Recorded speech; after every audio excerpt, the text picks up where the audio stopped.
Skimmer would do better. We're gonna be in Joseph. So. It's from Fossil.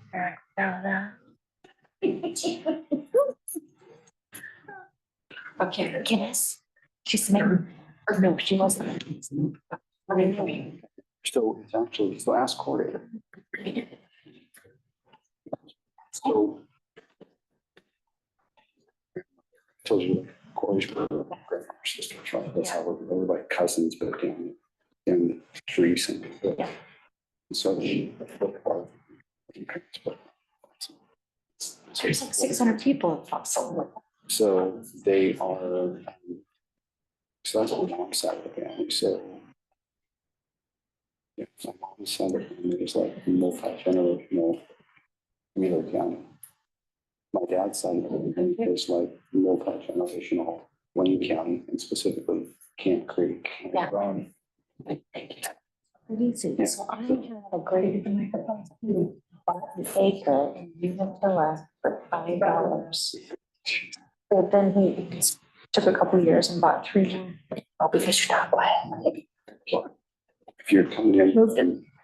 You go first and then out the console. For the computer. And that way. You don't want it humming in it. It carries right. Better. If you go. A lot of our.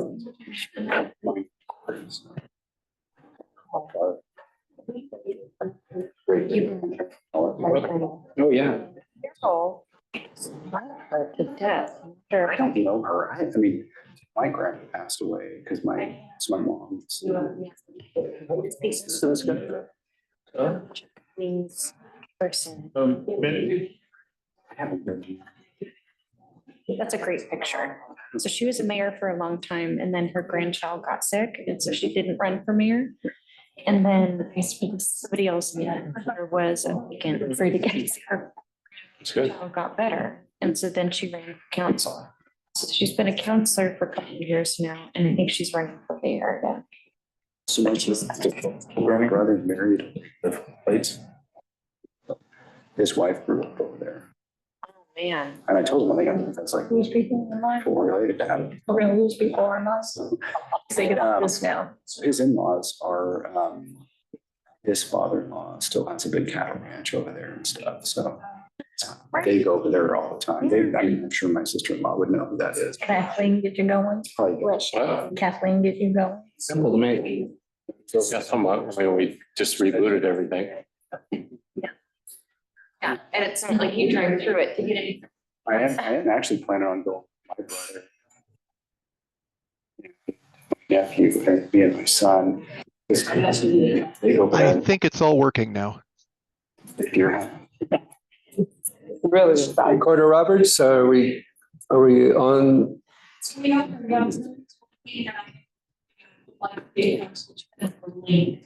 Before we just another second to. All right, thank you.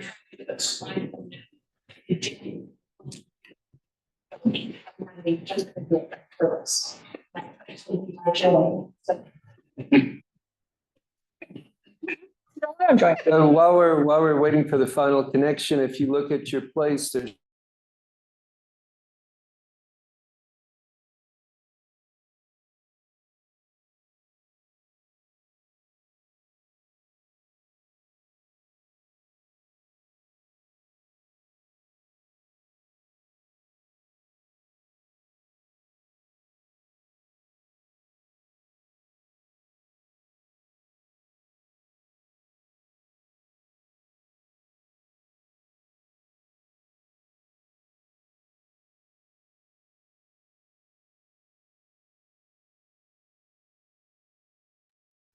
Oh, This one is, Okay. yeah. they're on. Yeah, mine was red. I saw it on us. Good. Red for me. If anyone else has any more food to bring in, that's fine.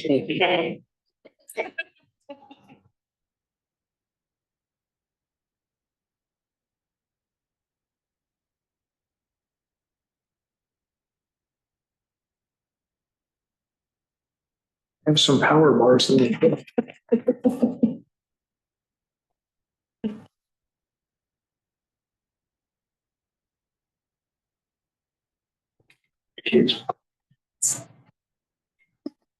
Hell, you can eat.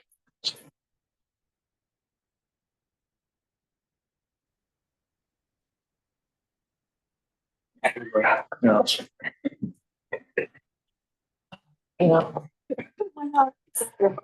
Urban is my best. Is that what you were called? He texted me. Could you text him back and ask if he received the link? Okay. Hoping to see him pop on. Okay. Send the link to the city's website. See, go to the Zoom link. And I'm just asking if you got the link.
Meredith, if you want to go ahead and set the meeting, I'll just watch for the time.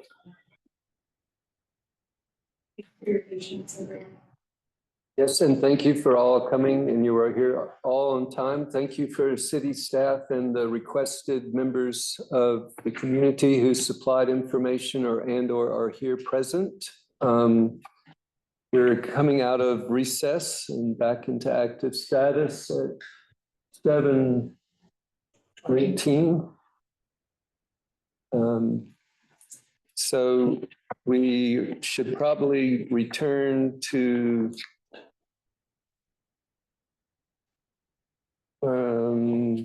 the community relations page, which is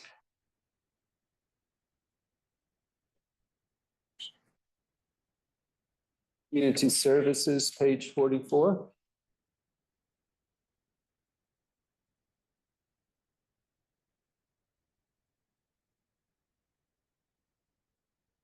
Manager Sauerwein, would you?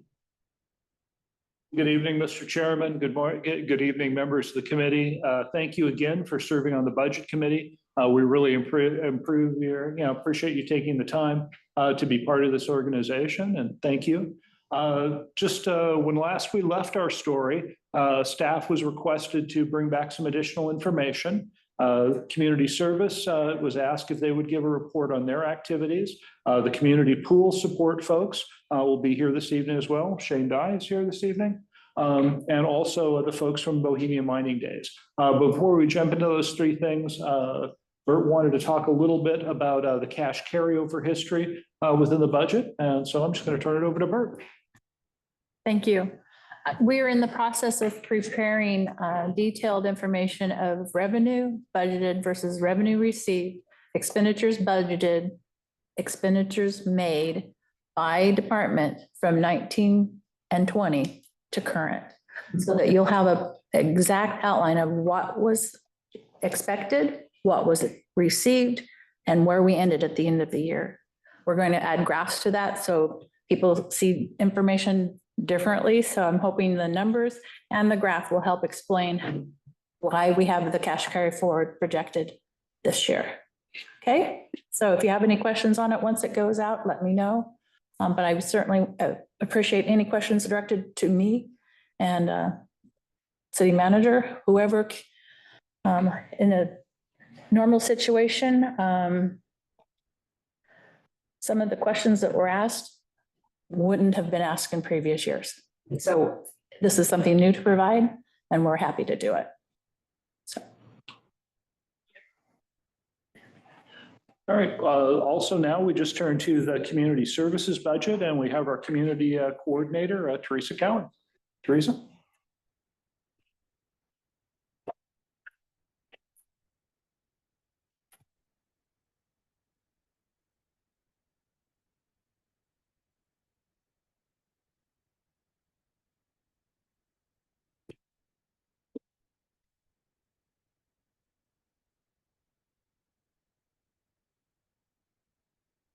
Thank you. Turn it on. I'm gonna plug her back in.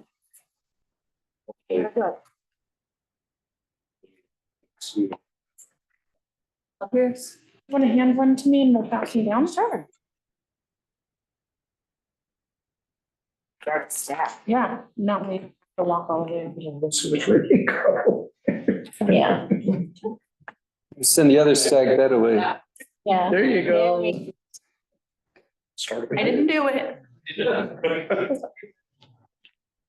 Thank you. And so just, I asked him to raise his hand, we'll just see up on the screen there. So I'll try to watch and flag down the, All you right. see this screen? Yes, I can. Yeah.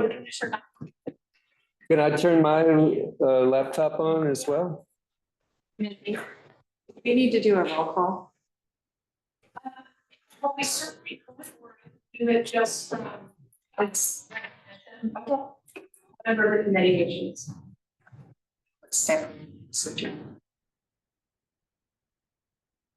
Here. Yeah. so,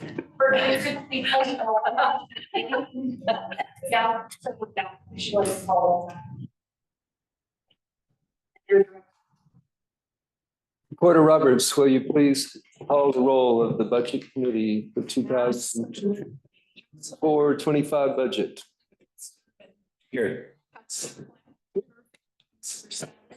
Here. Mayor Solstein, here. Councilor Dreer. Present. Councilor. Here. See Councilor Smith, it's just, Here, can you guys hear me? we can. Never. Amanda Gilbert. Here. Danny Solstein. Here. Charlene Sales. Here. Amber Baylor. Here. Gary Mackey. Here. Here. Missing. Thank you.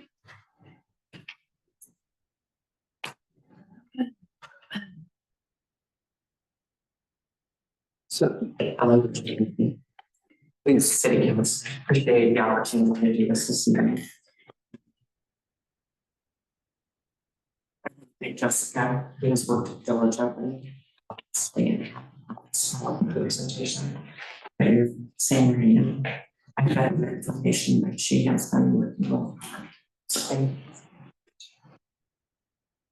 So the community service department facilitates, coordinates, sponsored by faith-based and other organizations and addresses needs that at-risk populations to enhance community opportunities, volunteer opportunities for those served by programs for the community members to serve. The community center strives to provide a variety of affordable, accessible, and well-maintained facilities available for public, private use. The center works to support the needs of the community, recreation, cultural, and social opportunities for all ages. And what I would say, over the years, I've been with the city since 2005, is the comments that have come to me is, this is the jewel of our community. And why aren't other communities doing things like this? It's amazing to have all of this. So it really is looked at as that, and we appreciate that. So, some of the things that we work on beyond the day-to-day, and in the midst of COVID, I'll just share some backstories on some things. I had a phone call when we went into lockdown. And a phone call came in from an unsheltered man who was in Eugene, and he was at the library, and he said, Teresa, there are 200 people outside of the library right now in Eugene. And I think you guys need to be aware we're in a pandemic and everybody needs to stay clean, be able to wash hands, go to the bathroom. And I got off the phone with him and I called the past city manager and I told him what I'd been told. And immediately we got a bus out by the community center and washing stations. And oftentimes I'm listening at a conduit.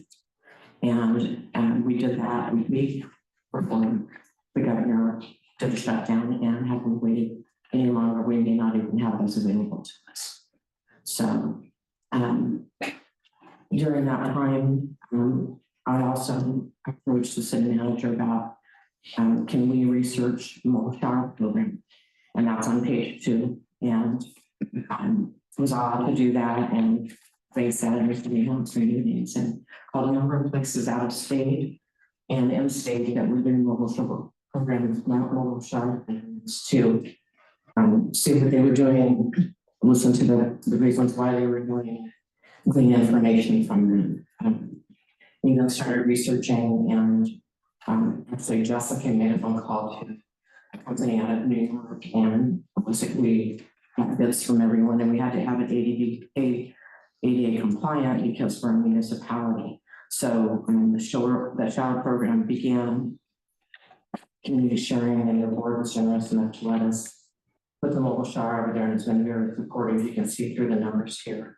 I would say it's pretty amazing watching people be able to get clean and clean up for joints.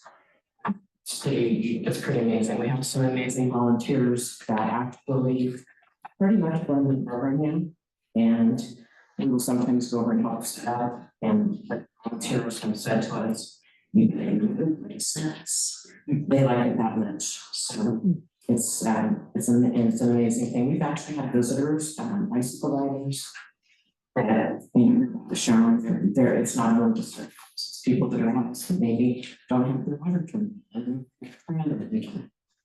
families that want to and taking showers. So that's just one of the things we do. We page 3. We were approached by a program on your 15th night to do a pilot program for community, which is normally done through.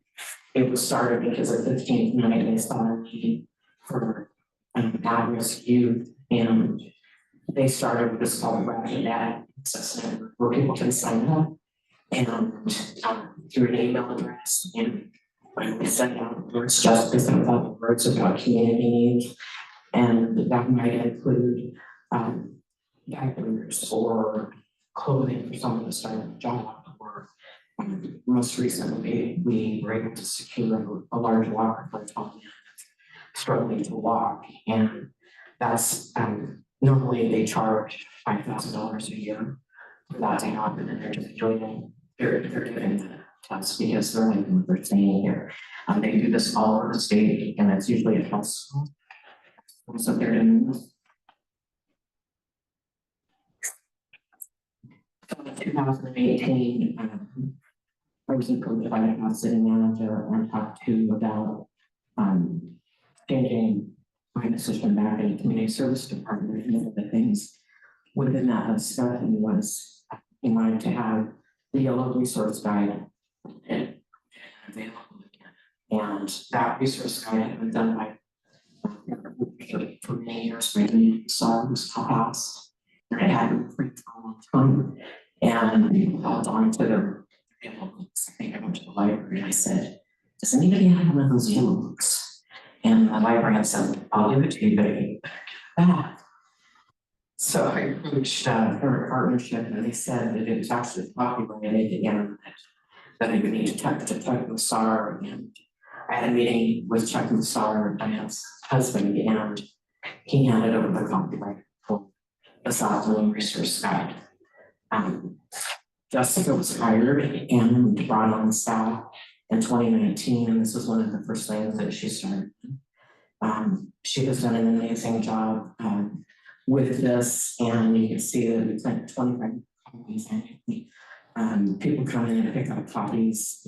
It's doctor's offices, it's DHS, school district, senior disability services. So it's the copies are not all for you. She's also digitized it, so it's online and it's updated. And it's also got a Spanish version.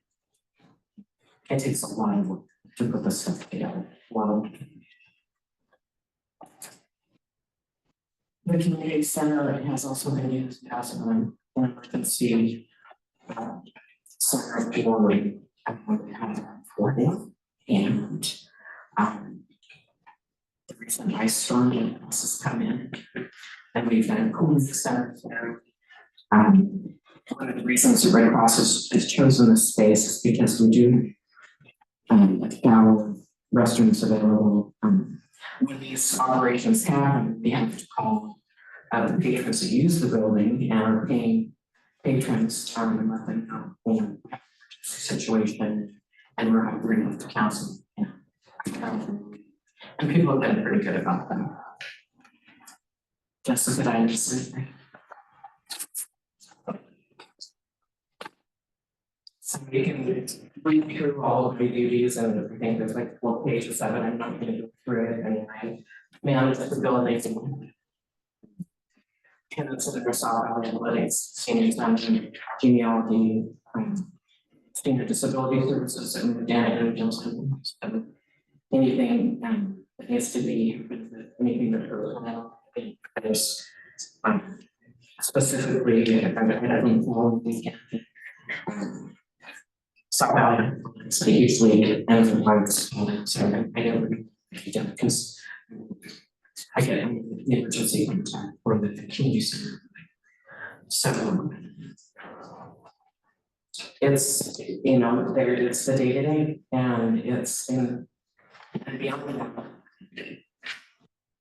it's also, you know, dealing with the, I'm reflecting on what I do, but I feel on it from phone calls. It could be young families starting, maybe they're food insecure or they're in housing.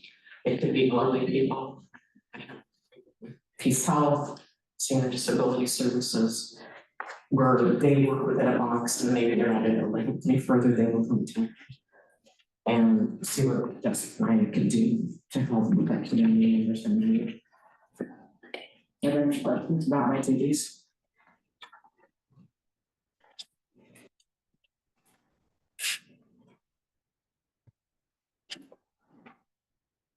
So, you know, some of the things that I do is I do live in the community and involved and so with our when we're city employees working from London, and I was getting phone calls for people at state and because they couldn't call to see them. I'm worried about food insecurity for the families. And then the majority of our folks that I was getting were from people that were not able to access getting vaccines.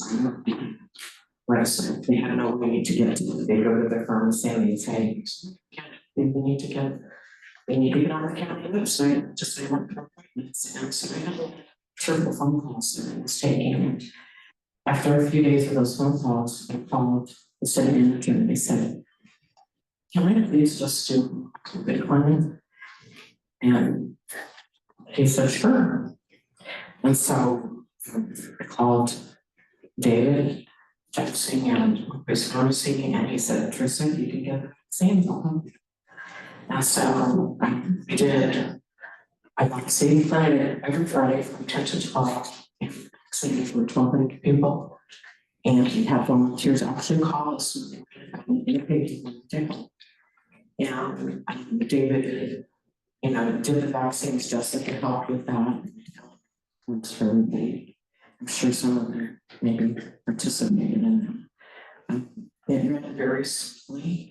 People would come in, get the paperwork, and then put forward, fill it out, and then if they weren't able to walk up and get their shots, they would come with their cars. And then if they weren't able to come because they were at risk, he would go to people's homes, and it was pretty amazing. So I think we did that for about 8 weeks. Yeah, about 8 weeks. I had community members call me and say, that was amazing. I read in the paper that the names of people and their phone number and called, and somebody answered, and I could schedule an appointment. And so I think that was a wonderful community, and people were really grateful for that easily. So this community is pretty amazing. It comes together when there's. So our community coordinator, assistant, her duties are the day-to-day, and she's renting rooms. She's working with customers that are coming in, her room rentals and reports to me if there's any maintenance issues. You can speak to everything that she does. She's been amazing to have, and she's taking some.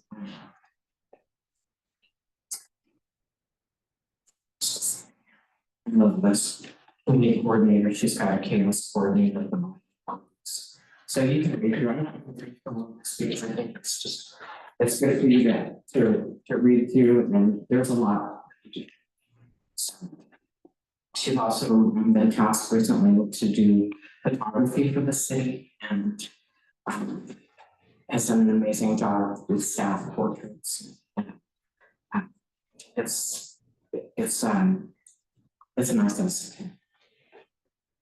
So she's the note keeper, and does agendas, and one of the vision keepers, she was the one that was handling all of that, putting together.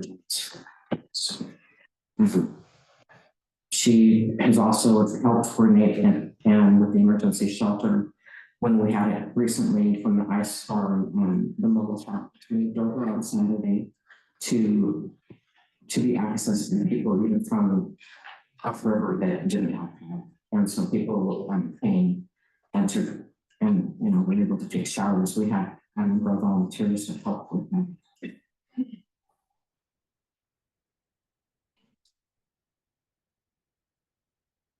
Some of the other projects that we worked on, assisted with the shelters out on 99. Jessica's assisted with Aging Symphony, recruiting, and looking for sponsors, and done the downtown cleanup. We created postcards for seniors with resources because we were finding that people were having a hard time accessing resources again during COVID. With 3,745 postcards were sent out around Dickinson from, I'm losing the name here. What was it called? Cottage Grove Cares helped us to get addresses for seniors to be able to do that, and people were able to just put those numbers on a refrigerator and access that. So the COVID clinics were all I was talking about and at the community center. We did all of the appointments. I follow-up calls, just did a line, and worked on the schedule of cards. We did the appointment time count in 2020. We were partners with the police department during wildfires to collect donations, and we had people drop off things from out of area to the community center. If the cars were brought in for people fire victims, and we had people. That was pretty amazing. It was rough. It's with the people.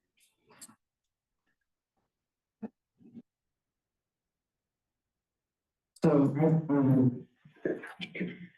was accepted into the Ford Leadership Training Program in 2004, along with Mike Flack and Faith Stewart, and have gone to a lot of leadership training through Ford, and including I had applied and was accepted into the Pacific program that helped with ongoing leadership.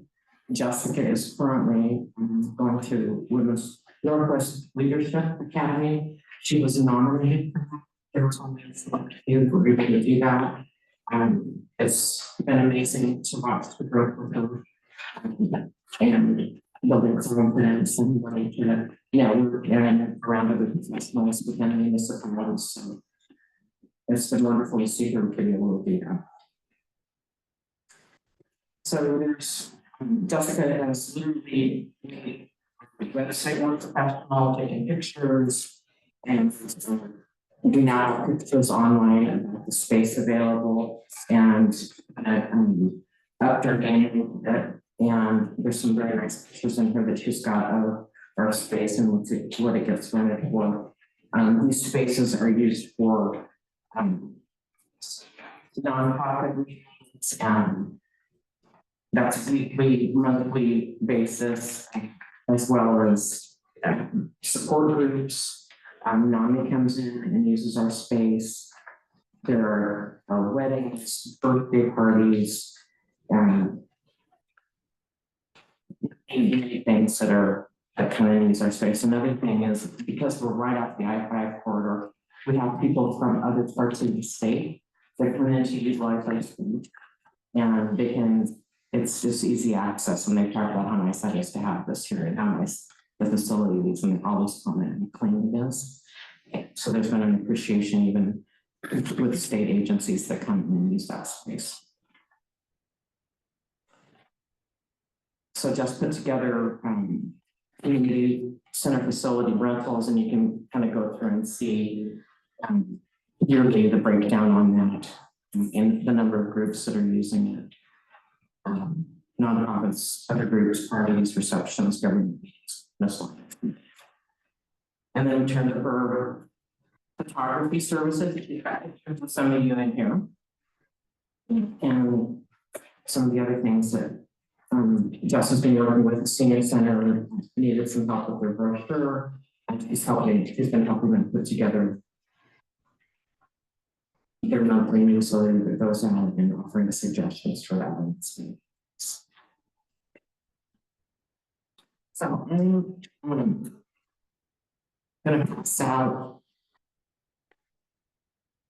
something else that I work on. I work really closely with unhoused and at-risk populations, and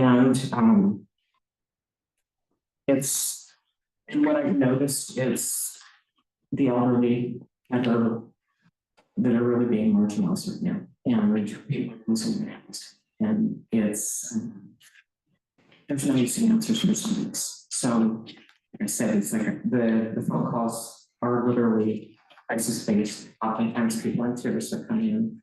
They're not knowing what to do and trying to help people find the resources and develop things on pretty limited budgets, and trying to create, what do we have to do? What are our partners in Eugene Springfield? And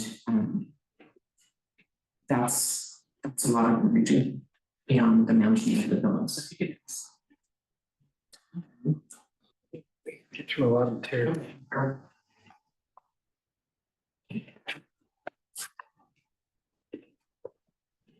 So maybe I haven't read this. You guys can read it. These are just some of the testimonies of people that I've worked with, and that's so I'll just leave it at that.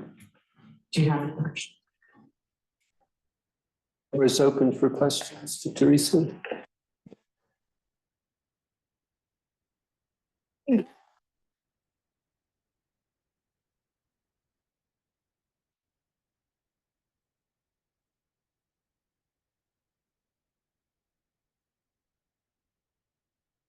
Any questions? Chair, I just want to thank you for the work that you do. I know you're often the greeter, the face, the extension of the Chamber of Commerce, but also basically a social service community action agency. So I appreciate the work that you do. If there's no questions, the next item that was left over from the last meeting involved the Aquatic Center. And Bert emailed to all of you a PowerPoint presentation that was originally given to the City Council a couple months ago. And also Mr. Dye is here this evening. If you'd like to ask him any questions or if any information that he could provide to you.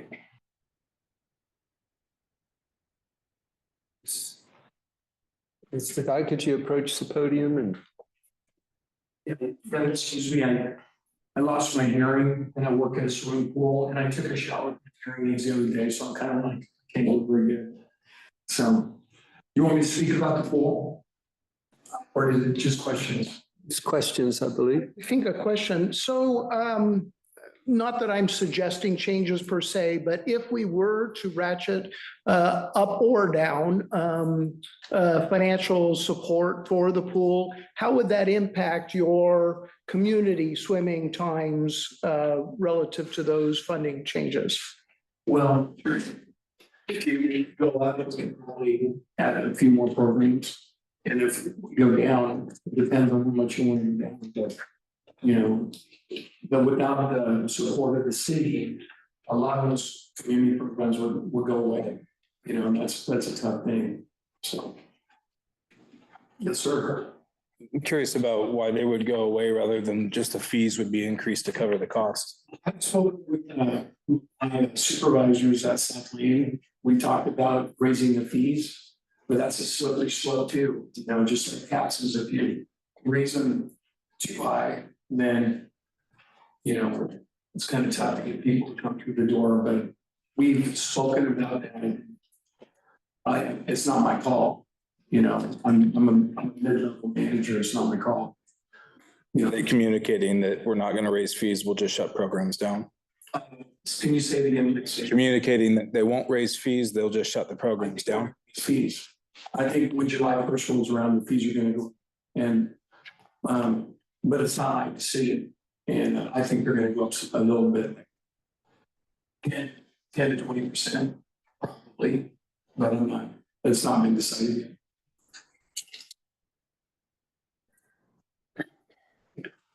Yes, please. Shane, can you give us a little history on the funding? I know it went from 30,000 to 75, and I know that there was the pool at the community center was factored into that. So can you give us a little history on the trend on that? Well, you know, I was gone for 30 years. I can tell you what I know, Andy. I know that they built the pool down to Safeway, and then they moved the building deteriorated, you know, with the humidity and heat. That building's not really built for a swimming pool.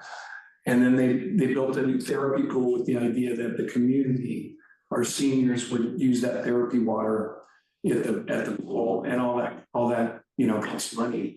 And that's the idea where the partnership came involved in. Now, back when I swam on the high school team, it was primarily a school district only, where we had very, very few community programs. They had an actual in the morning, 5:30 to 7. And then in the summertime, they ran a little bit more expanded community program where they'd have swim lessons before this partnership was actually happened.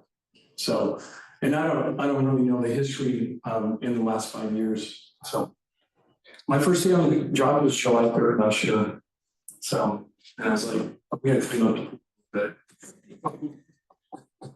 We gotta make it a little cleaner, yeah. Do you know the breakdown of the expenditures for the pool budget? Are you familiar with those? Yes, Okay. I don't. Thank you for the PowerPoint. Reviewing that, I was actually very shocked that it was like $23 per person per visit, essentially. And so that was shocking because an average person, if they just had to pay for that, would never go to the pool. So I was curious what the breakdown of the actual costs that covers. Is the majority of personnel, or is the majority of materials?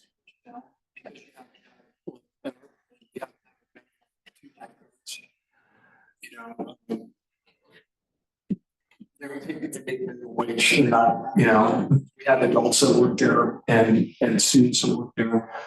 And then for bigger programs like recreation swimming, you know, we have, for safety reasons, we have 5 lifeguards on duty, and it's a requirement that a lifeguard should probably have a break every hour, you know, when they're watching other people swim in deep water or in shallow water.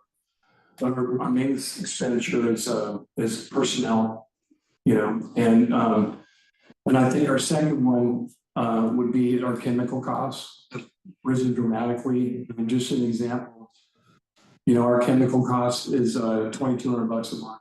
That's the sanitizer, you guys commonly known as chlorine, but it's calcium hypochlorite. It's a chloride. sanitizes the water. But we also have a backup UV system. So if you've ever come into Norfolk, you probably never smell that chlorine smell. It's because we have a backup sanitizer UV light. The state of Oregon doesn't recognize UV as a sanitizer, but what it does is it breaks down combined chlorine and it makes the air tolerable so you can breathe in and out. So you don't have to super chlorinate the pool. And sorry, we stopped. We spent $5,000 reworking our UV systems last summer. And those costs, cost money to service those systems. They're technical. You have to take them apart and put it back together. And I think this summer, our costs on that UV system, probably putting bulbs in like $1,000, maybe that's the estimate. But all those systems, our chlorinators are, we use acid for pH, 15-gallon barrel of acid, $165. The big tank uses 2 of those every month. We use that for pH control. And like a year ago, a year and a half ago, it'd be like $80. Now it's like $165. So those costs have just really gone up. So those are just off the top of my head. I don't really have all the figures in front of me. No, thank you. Thank you. Yeah. So you guys can tell I live the pool a little bit, so kind of know a lot. So, yes. So if the funding is increased, and you said increased programs, do you know if they have any?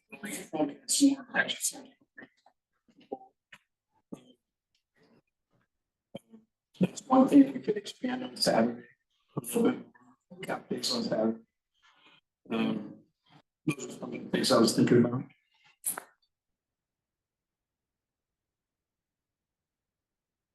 May I ask, your original request was 90,000. Yeah. Was that to maintain existing services and pay for the increase? Yes. That's exactly. So 90,000 will keep things the same. Yes. Thank you. And the proposed budget shows 75. Yeah, 75. I'm grateful for 75 and take 90. So I'm grateful for every for the people coming from definitely. You can tell kind of traveling up here, I'm not used to talking to budget committee, so. Are there any other questions for Director Dunn? Are there any other fundraising strategies besides this request and raising rates? Yeah, we're exploring some grants. I talked to a couple of my old teammates and they gave me $13,000 to help with some of the operations at the pool. And to get some of the alumni involved in helping us. We're pretty close knit group of people all these years that we swam at Cottage Grove and those types of things, yes. Roughly how many kids or students use the pool and how many? The students? Yeah, how many? Well, I can tell you, how many, I don't have the exact number in front of me, but all the K-8 kids swam at the pool this year during the school day. And I taught them, a lot of them myself personally. I didn't sit in my office all day. So I was out there swimming around with them. The number was over 2,000. Yeah, so when I gave the report, I said like over 1,200 kids have learned how to swim, close to 2,000 training. I call it training to be safe in the water. Community-wise? Community-wise was, we're about 150, 200 a month. We just got done with swim lesson sign at 7, like I said, it's figures, but if I could recall this, I'm just going off the top of my head. Yeah. So. Is there any exit plan for the pool to become sustainable on its own, or do you see it's great? Maybe souls we also generally don't make a lot of money. The pool that we have up there, you can't teach people how to swim in deep water. You just can't. It's like 11.5 feet deep. There's not a lot of shallow water. Very few pools make it profitable. It's like they're like a library a lot of times if you know anything about libraries. So what we hope to do is cover the cost of the people that run the programs, the lifeguard, the instructors, we hope to cover that cost and do a little bit better. But I like to think of break even. What's the break even point? You know, we're a little over 50% at break even, which is pretty good. And maybe we can do a little bit better.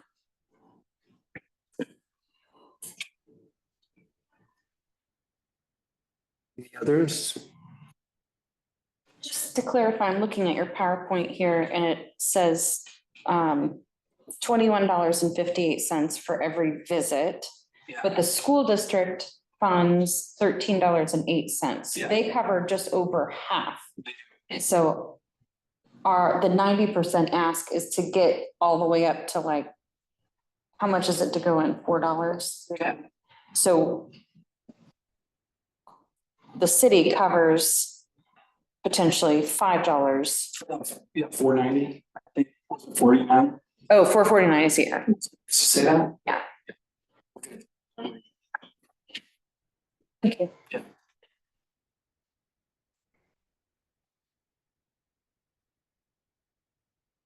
Others?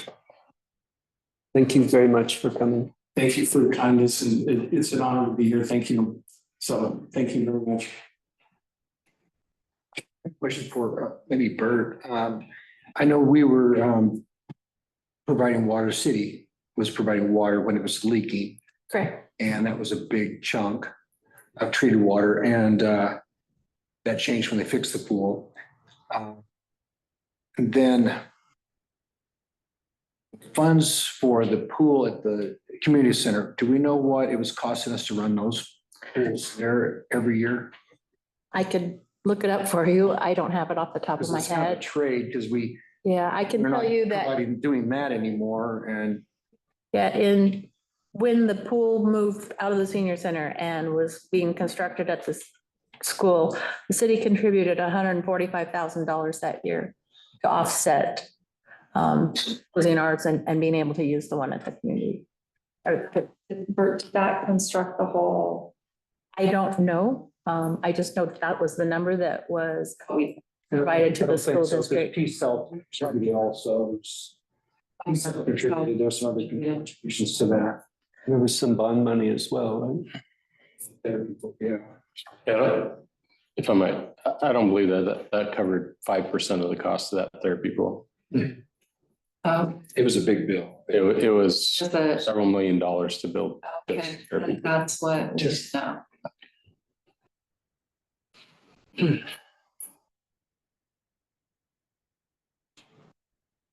Right, shall we ask EMD to make their presentation at this point?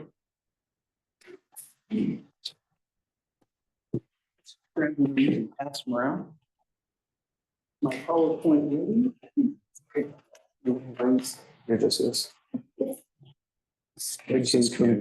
It's, yeah, that's Teresa. Is it? Just kidding.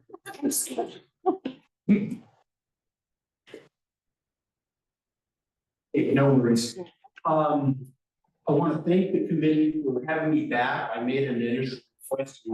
I realized that I didn't probably provide all the information. There was a number of questions that were made. So I put together a short PowerPoint presentation as well as a packet. And that has got some financials on last year's tax returns and some of the information from the Woodard Family Foundation about moving forward. I feel like a little bit of a heel. I worked with Teresa Cowan for a number of years, and she does such a fantastic job, doing things. And I'm just, I'm trying to hear, I'm trying to come here looking for something a little bit different. So as soon as we get, that's right, okay. I'm going to keep this kind of short and brief, and we'll ask the questions afterwards. Bohemian Mining Days, past, present, and future. Bohemian Mining Days has been a quite a number of years, back in 1959, 60. But before that, it was a community together to try to look at the mining history and to bring some of the people together to have a community festival. Excellent. if it works. So we're gonna look at a little bit about, talk a little bit about the past. We're gonna talk about what's going on right now. We're gonna talk a little bit about what's going on in the future. But keep in mind, this is, we take over Winter Park for the third weekend in July. And, you know, I would have to say right off, City Manager Richard Myers did a fantastic job helping Bohemian Mining Days, making the park available.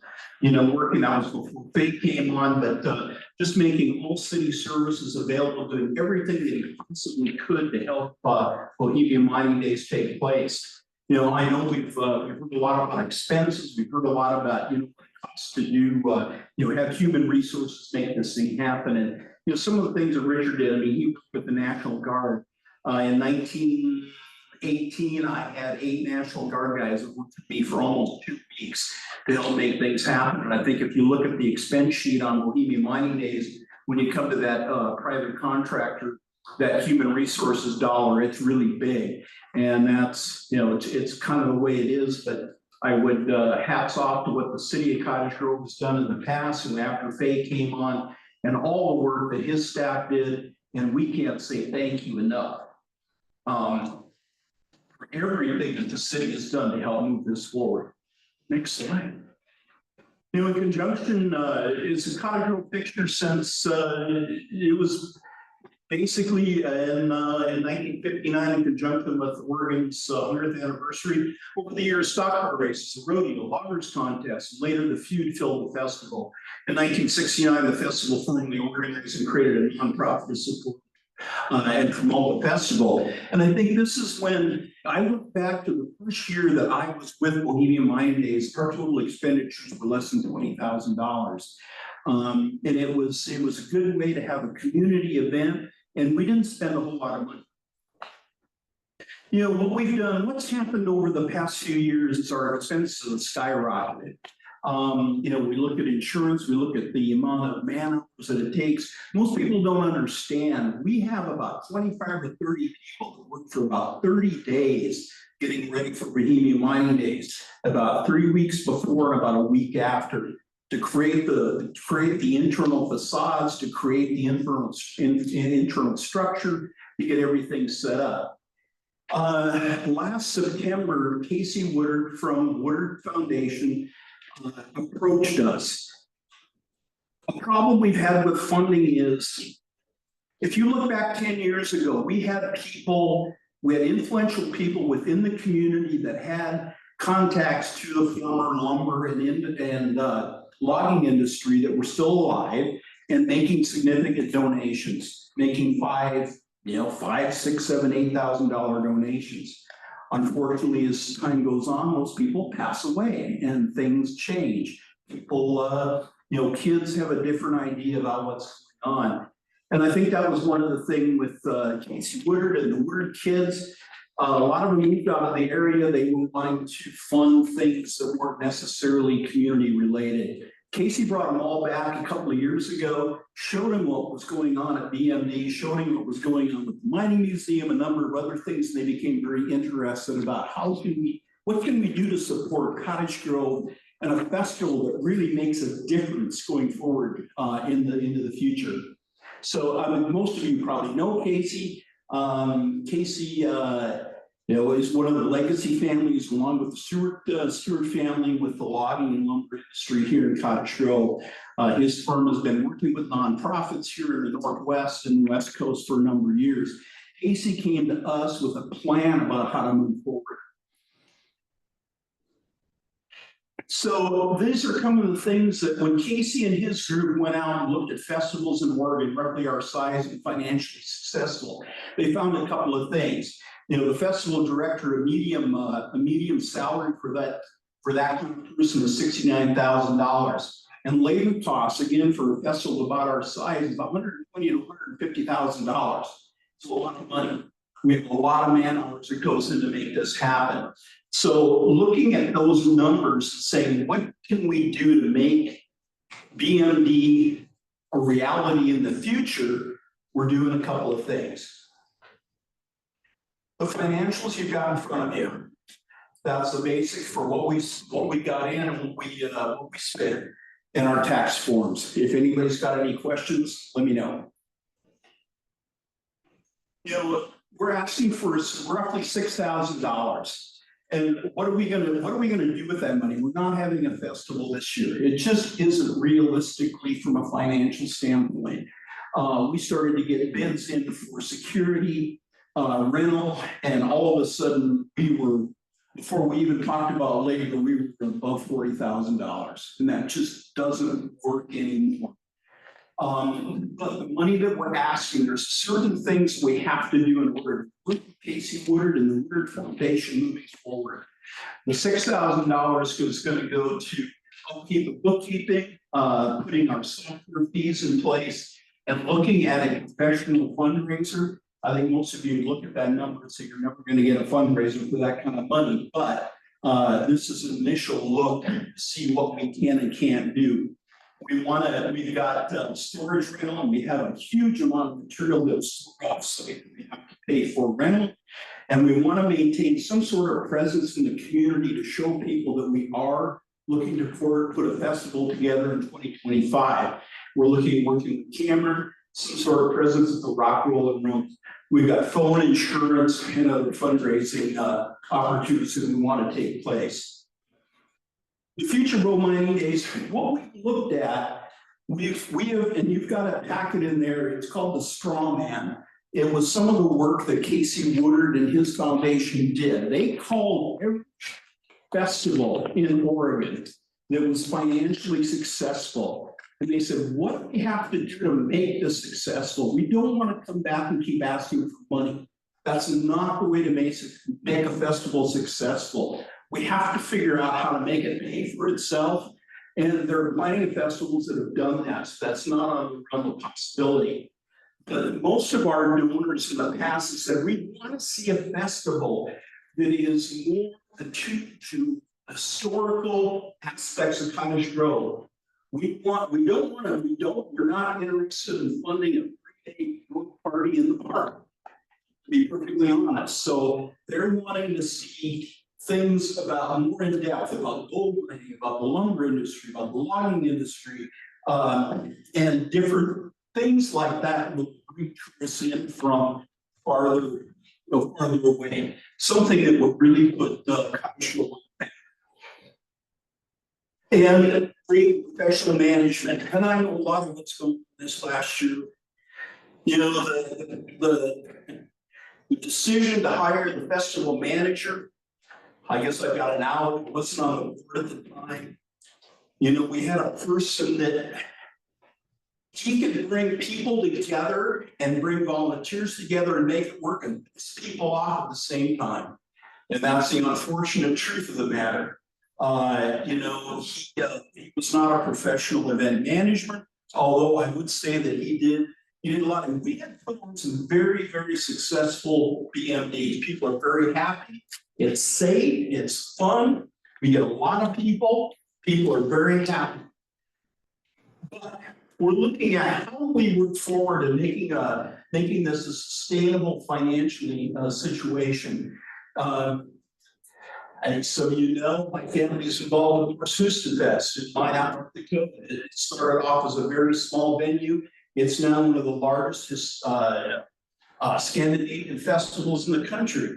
We did things like that, paid music venues, you know, raising fees, larger sponsorships, national sponsorships, and paid for venues. When you talk about paid for venues, you know, do you want to go out and show them how to paint gold? We talked to the Rodeo Association. They're interested in doing a rodeo school, not for contestants, but for participants or for spectators. How's rodeo scored? How things work? I'm trying to be very out of the box and trying to figure out how we can come up with things that would generate funds.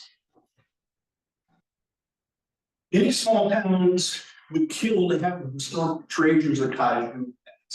One of the other things we've done is we've worked with, there was a group out of Hollywood that came up here 2 years ago. I don't know if anybody knew about what was going on, but they filmed all the locations from the general, the Buster Keaton film, what they look like now and what's, you know, kind getting a lay of the land, and they are very coming back and, giving demonstrations from a, historical standpoint. Some of the tricks, some of the things that Buster Keaton did, some of these things that people would come from far away to Cottage Grove, where the movie was filmed, and be interested in paying money to see what's going on. Animal House, a cult classic of I think one of the last pages in there. Chambers did a great work on some of that. These are things that we're not really looking at. We're not taking advantage of them. The history of all the best museums and local history centers. I've been to go back and forth to my home. We visit a lot of mining museums in Montana, Idaho. Our museum is really one of the better ones. And that was one of the things that Casey's family, when they came and visited, they couldn't believe what a fantastic resource that was. And we don't really advertise it as such. And one of the pivotal centers of development of the timber industry on the West Coast, we talked to OSU with their natural timber. I'm not going to get this right. And we talked to them about bringing logging competition, both professional and amateur, to kind of show people what skills that it takes to, log timber. We'd love to be able to participate in people talking about, forestry preservation and those types of things. And those are all people that are interested in, of course, the Covered Bridge and the natural beauty of the Colorado River. I think that's it. So, any questions? Okay, where to start?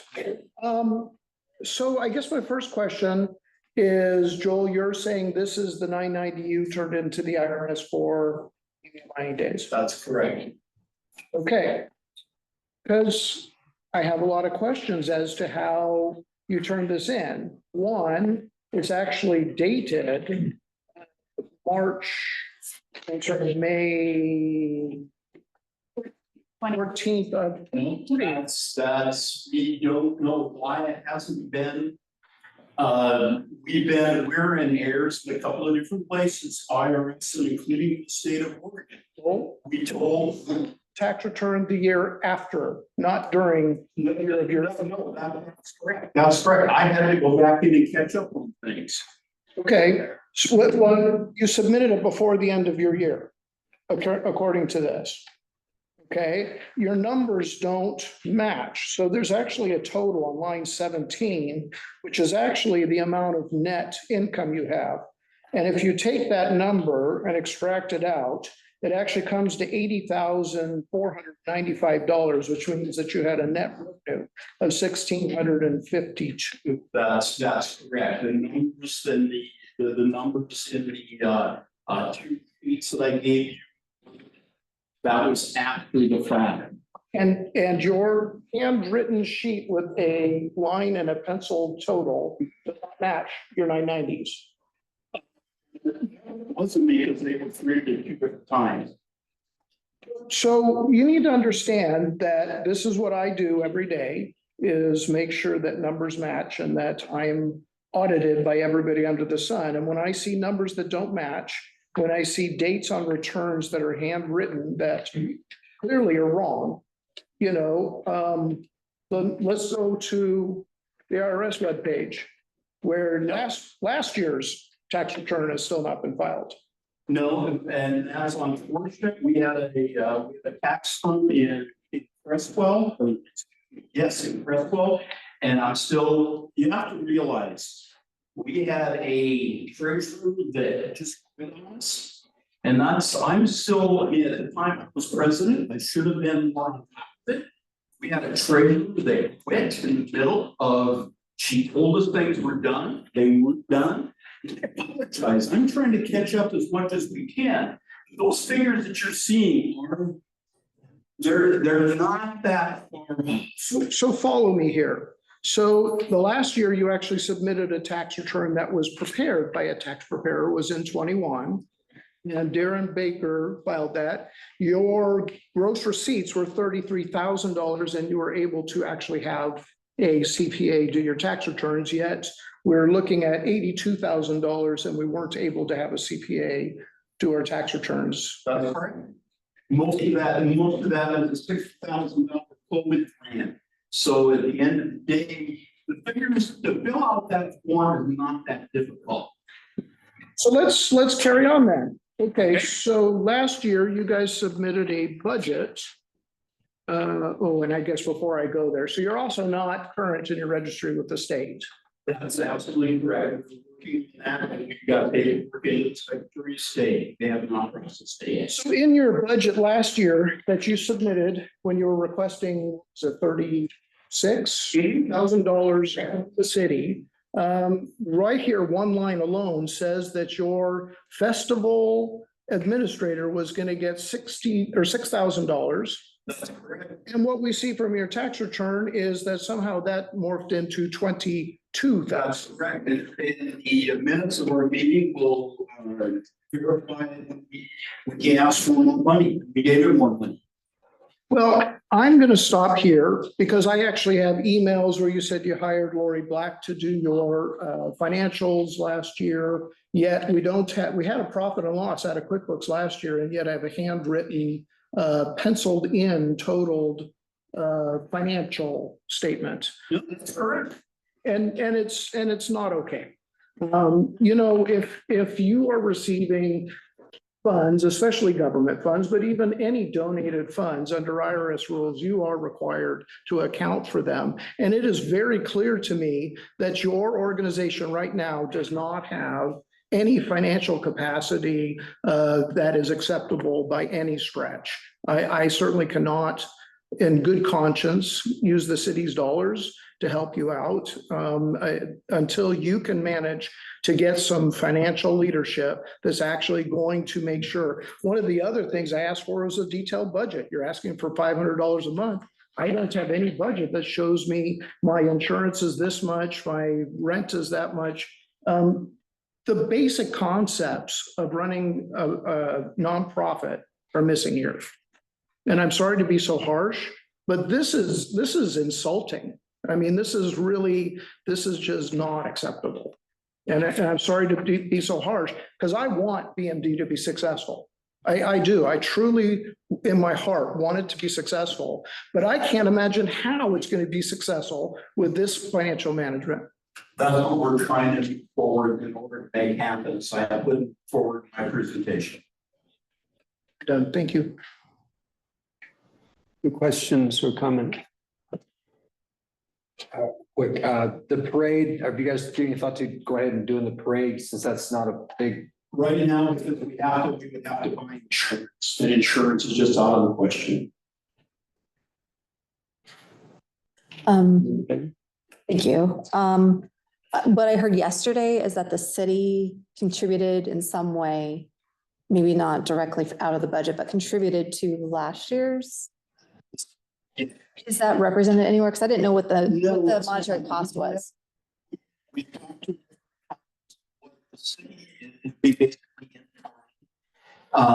you know what they and what the city does as far as providing park for us, providing they bring picnic tables over, they bring a number of things over and help us set up. They set up a stage.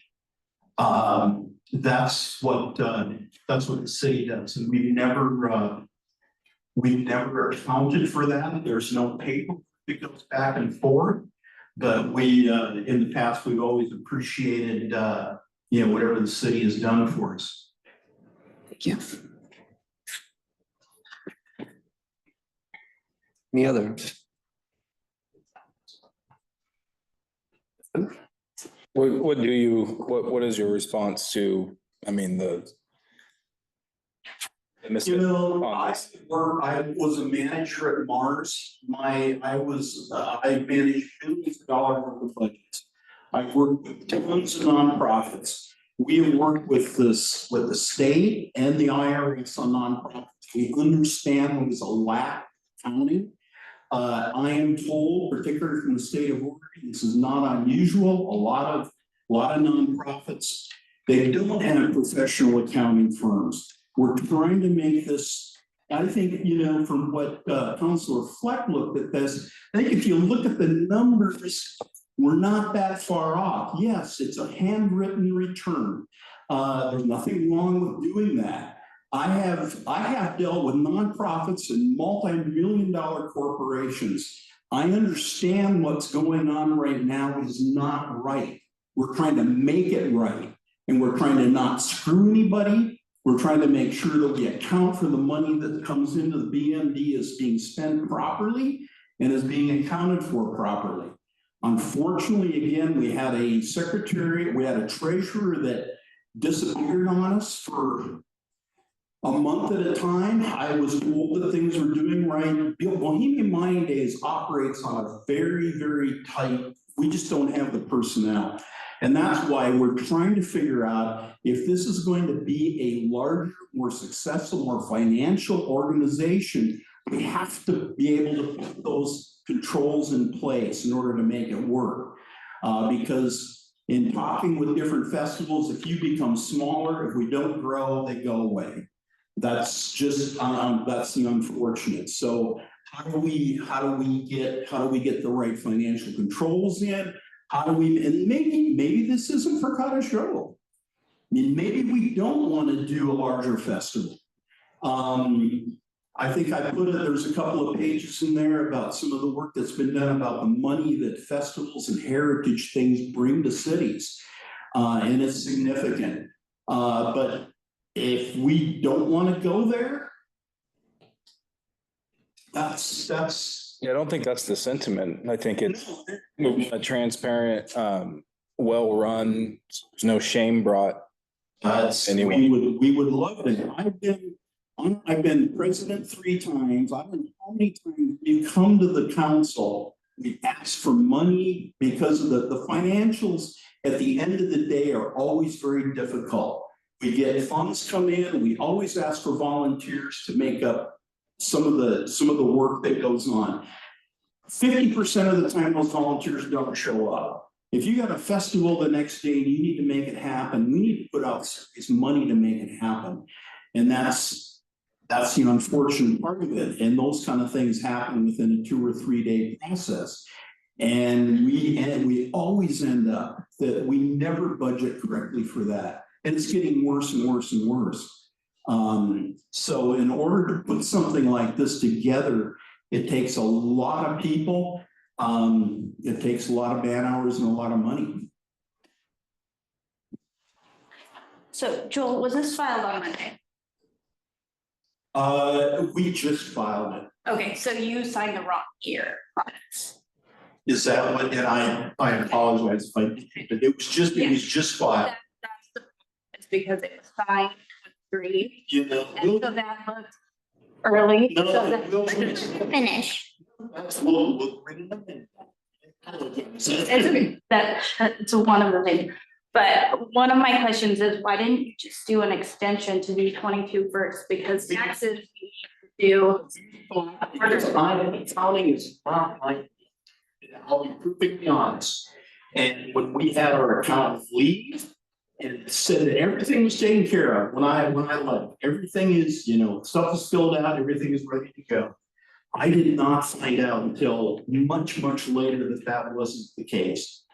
And we have talked to the IRS, we've talked to the state of Oregon, they understand it's not right. I'll be the first to admit it. But they said, you know, they are perfectly honest with us in saying that there's a lot of nonprofits. We know what goes on with nonprofits. We know what happens. We're a relatively small nonprofit.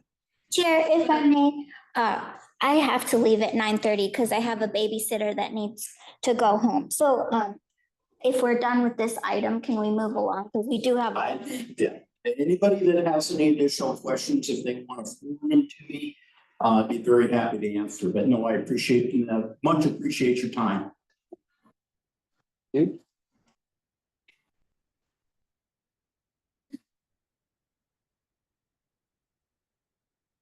Forward, do we need to go back to address the concerns for community services and community promotions at this point, or move forward?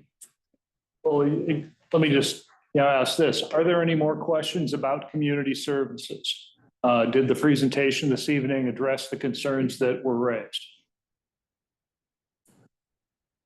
If there are other concerns that come up, you certainly can email Bert and I. We'd be happy to provide additional information. Under community promotions, same question. Are there any additional questions or comments on community promotions?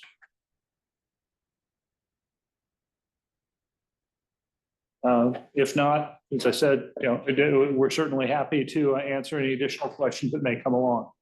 Want to move on to the police department budget? Just to repeat, anything that you wish to address on those past two items, email to Bert or address at the next meeting. So Chief Chase, sorry to keep you waiting. Thank you. Under the police department budget, we do have some modifications to the budget as it was presented, and I'll just turn that over to Bert and Corey and let you guys talk about it. So the pages before you this evening deal with staffing and how to best serve the community with the dollars available. And Chief Chase has a suggestion in here to move from 1.5 to 2.03 sergeants and eliminated a police officer position, but he will talk further about that. Our current budget year this year, we were budgeted for 1 police chief, 2 captains, 3 sergeants, 13 police officers. We also were budgeted for 6 dispatchers and 1 records clerk, 1 evidence technician, and an administrative assistant. So we've been running on about half that for most of this fiscal year. So where we're at now is we've run this entire fiscal year with no sergeants. And we are staffing up our police officers, but the most important thing for me right now is to get some first line supervision for our young police officers. We went out to try to recruit and we weren't successful. We didn't get any applications. So we had 1 internal applicant. So, and that was for our open sergeant positions. So our struggles are trying to fill those. I think the initial proposal was to reduce that number down to 1.5 sergeants for this coming fiscal year. I came back with a different proposal because, as I said, I just can't operate a police department without first line supervision. The risk to the city is too high. There's a number of reasons that we could go through for why we need supervisors on the street, especially when currently right now available to our schedule, we have 7 officers patrolling the streets of Cottage Grove right now. That's 24/7, 365 coverage. There's 7 cops to do that are counting towards our schedule. So if we reduce one of those officer positions, which is currently vacant, we have a vacancy in the department. If we don't fill that, and we don't fill that 3rd sergeant position, it gives me the opportunity to go back and talk with the guild and figure out if there's something we can do to make those 2 sergeant positions a little more enticing so we could try to fill those positions.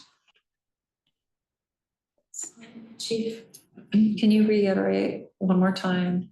So you went from how many to how many when you came back with what you suggested?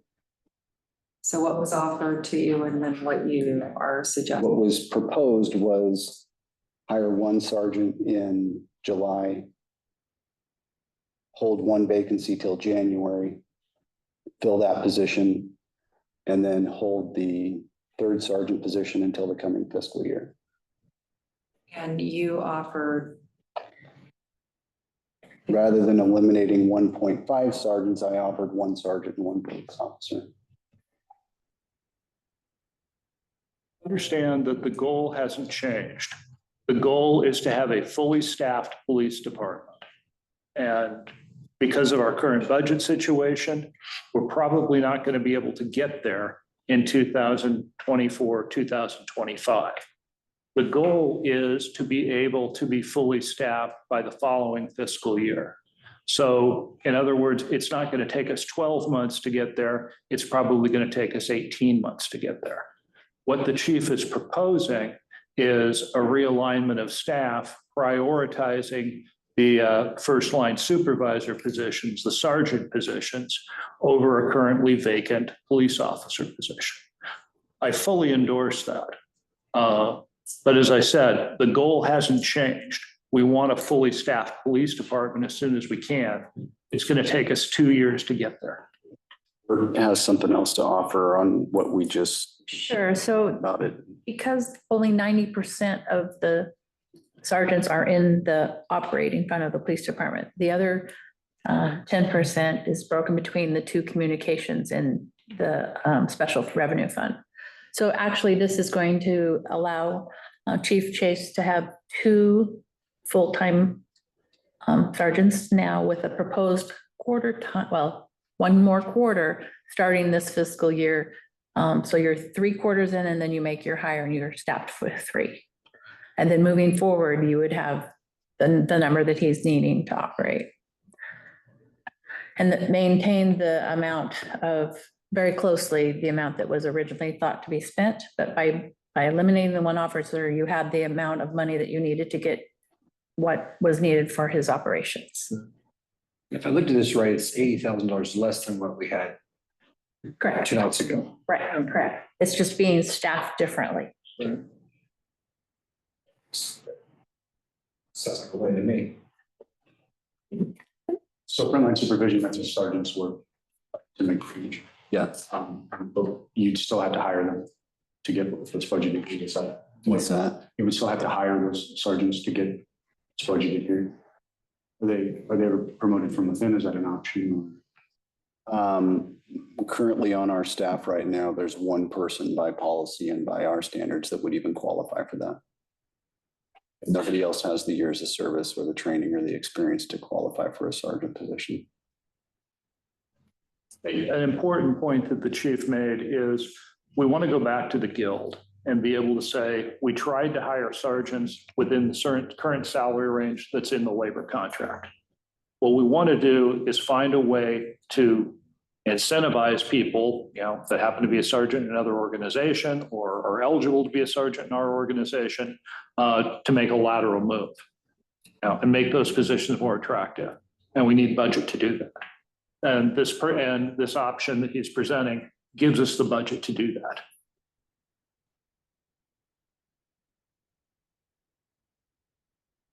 Do you believe that it would mainly be an increase in salary that would make you more successful than a direct? I think that, yeah, I mean, that would be the conversation. Yeah. But knowing that even at July 1, when this budget becomes effective, you still got to recruit and go through that process and start to finish, best case scenario, to get somebody in the door is generally 90 days. That's pretty aggressive to get them through an assessment center, a background investigation, a psychological evaluation, a medical and a drug screen, and the whole process. You have to post it and recruit for X number of weeks. So even with this, you're still not paying 2 sergeants at what's proposed on day 1. You're going to carry, those vacancies into the fall.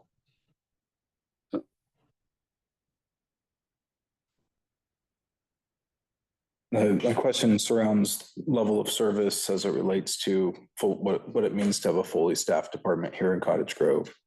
I was happy to see a measure of that. We're targeting 2 officers on at any patrol, at any one time. That's something. The policy at the police department currently states that. We violated the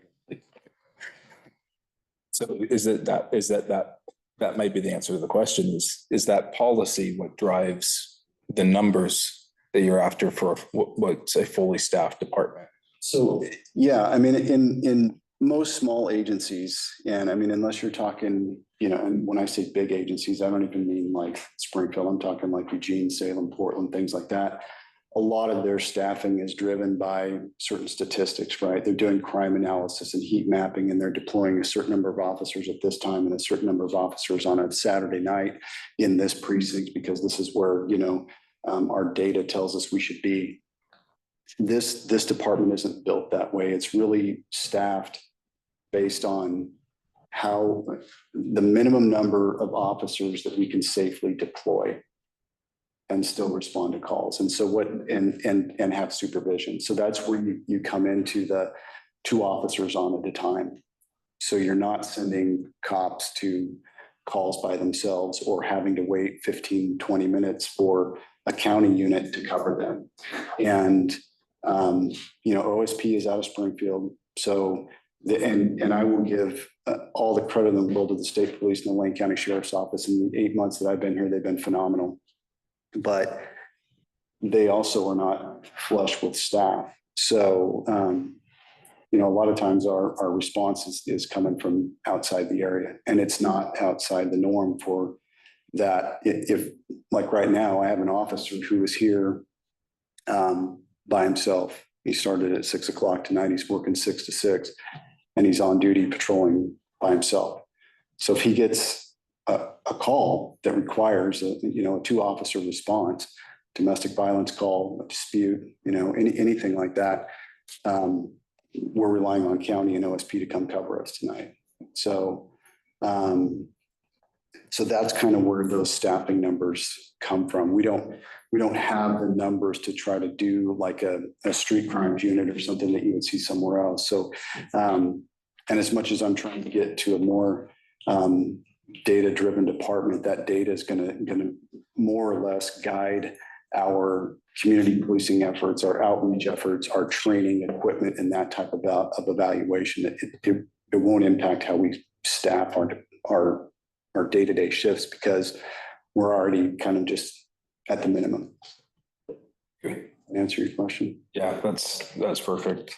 I guess the thing I would add to that in the conversation, minimum required safe deployment to the officers, which are well-trained, well-equipped, properly trained. And the sergeant position adds to that supervision, right? And so the biggest risk to the city when it comes to law enforcement is, fail to train, fail to supervise, right? You get yourself in trouble. Those are the first things that they're going to come and look at. Were we failing to supervise our people, or do we fail to train them? So right now, if something happens out there tonight, we don't have first line supervision.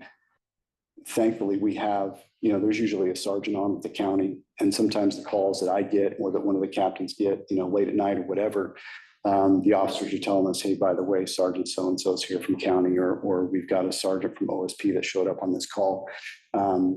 We're still coming out on some of those things. So. Yeah, where would a sergeant typically have to come from to help us out, a county or state? It depends on where they are. I mean, the county is, right now, I don't know their specific staffing numbers, but I know I've had conversations with the sheriff, and I know some of the, they're spread all over. They've got contracts with Bonita and with Crestwell, but they're also up the McKenzie. They can be all the way over to the coast. And so depending on what happens, if somebody calls in sick and they were planning on, having staff out in Bonita, somebody calls in sick, but you've got Crestwell and, wherever else they're patrolling, they may be trying to cover a Crestwell officer, may be trying to cover a deputy out in Bonita, or they may be asked to go up, up to McKenzie or up Highway 58 to cover somewhere up there. And then a call happens to come out down here.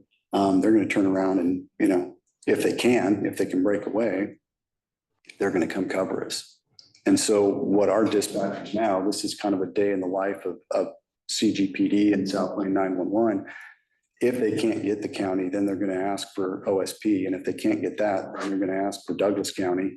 You know, there's options out there. But thankfully, that doesn't happen. That's not the norm. What generally happens is we can get a state trooper or a county deputy here to cover us on those calls. Do you get the sense that they're thin as well? The county staff? Yeah. The county for sure. Can I ask about overtime? Mhm. So you've already answered my initial question, which is you're not adequately staffed and you haven't been for quite some time. But I'm curious about the overtime. Right. If it looks like there's a norm of overtime, and I'm trying to understand what drives that. And is there an expectation overtime will decline as you're fully staffed? Yeah, the overtime number will adjust. And so like right now, in this fiscal year, you'll see more overtime. But overall in your personnel expenses, you're still not going to go over because you don't have those filled positions. So, you know, you're running on overtime, essentially you're staffing positions with, you know, and sometimes officers are holding over or they're coming in on their day off to cover things like that. So next year, it would be drastically lower, assuming you can get fully staffed. The overtime. That would be the goal. But for us to be fully staffed, and I'll just give you an example, we have 2 officers that are starting next Monday. One of them is a brand new recruit off the street. He's going to go to the police academy the following Monday. He won't graduate for 4 months, and they'll actually take a break in the summertime. So probably closer to 5 months before he graduates from the academy. Then he comes back, and for 4 months, he's with a field training officer. So that person that we're hiring Monday will come in the door and will not count towards those staffing numbers on our schedule for probably close to 10 months. And that's best case scenario. Okay, thank you. But we still are paying them. So, I mean, they're in the budget. And so it fills a vacancy. So when we look at these numbers, we say we're full, but when I go back to my team and say, here's the schedule is not full. It's not. That's why I say right now, what's available to us is 7 police officers instead of 3 sergeants, 13 police officers. That's not what we have available to us on the schedule right now. So. Thank you. And just so I understand, what are the difference between a captain and a sergeant? So the sergeants are the first line supervisors on the street that are basically in the rank structure. They're the first rank above a police officer. So they are typically represented by the police code, the police union, what we have. Their job and their experience level is more equivalent to like a senior police officer. So your captains and your chief or your command staff and your management team and your administrators. So all of the management duties with policy, accreditation, professional standards, records management, oversight of all the personnel. That is what your command staff does. And the way we split the department when I got here was I took over some of those management duties because we only had one captain, and I've held on to some of those, but I have a captain that oversees the Southland 911 Center too. So he basically has all of the administrative functions underneath his supervision, and that includes investigations and the 911 Center. I have another captain that is the manager of all of what we call operation. So this whole operation on the street.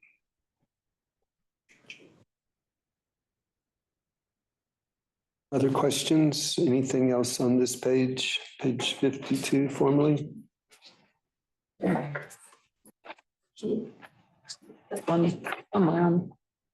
was curious about the jail contract, the 50K, what that entailed.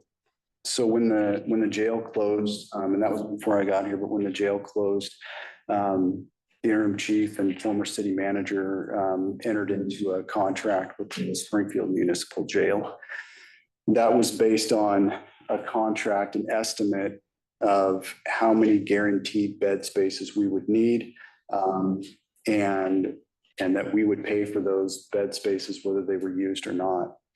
So when we started in on the budget season this year, what I did, it's in my stat here somewhere. I went back and pulled my first 6 months as the chief, and went through all of the bills because we were not using what we were being billed for. So we were getting billed whether we used it or not, right? And so that bill comes to about $11,790 a month. That's what we get billed for. And so, and there's a couple of adjustments in those months there, but it basically equates to 141,000 based on an average in looking at the high and the lows and everything, but looking at an average of September through February, which is my first 6 months here. We were looking at about $48,600 per year. The 50,000 number is a round number. And the reason we did that is because I went back to Springfield and I went to the jail commander and talked to him about that contract that we're currently in, that $141,000 contract expires June 30th of this year. So we're set to renew it. And what I asked him to do was to change our contract to a pay as we go kind of contract. So we will get billed for actual bed space used. And that's at a rate of $135 per day. But that's what this contract is based on too. So it doesn't change what they bill us. It's just going to be actual expenses incurred. So. So we were having some problems with our folks in custody. Did we get that resolved? As in before they're actually arraigned? What is it? Pre-conviction. Yeah, pre-conviction where they weren't wanting to hold folks until they'd actually. They are not a booking facility for us. So that's the distinction between what Cottage Grove Municipal Jail was or what the county jail was. You can book somebody in there pre-arraignment. Our contract and what Springfield Municipal Jail offers to their partners. We're not the only one. They have contracts with the city of Eugene and with Junction City. And I don't know if they have Coburg or not, but they have this contract of jails. It is for those people who have been sentenced. So there has to be a commitment order. They have to have been sentenced by our judge. And they're there.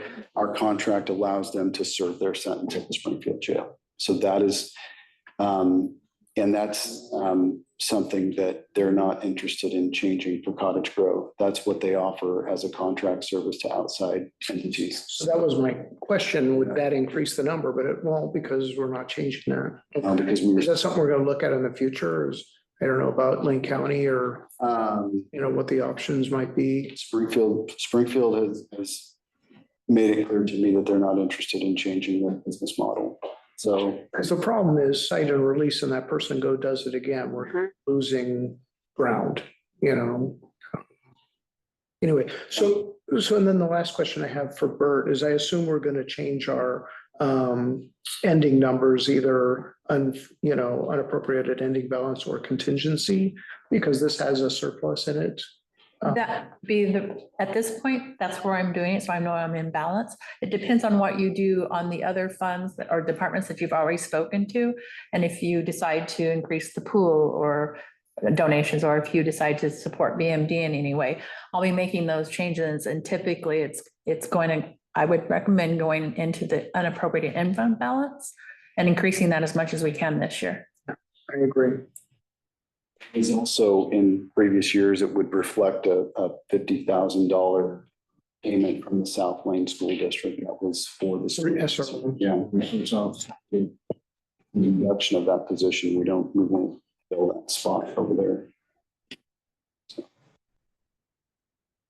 Following up on Councilor Fleck's inquiry, I don't think it'd be for this budget, but having our existing facilities looked at, we've heard about, this is what it would need. You would need to get these things updated and medical and all these different things. But for that pre-conviction thing, I think we should look into, maybe for next year's budget, or at least know what's the minimum to be certified to run a legitimate jail, what's it gonna cost the taxpayers to hold people accountable through our court system? You know, I think we just need to understand what that costs to have a conversation about where our gaps are. Yeah, so I would throw this out there. I would offer this up to each one of the council and the mayor as well.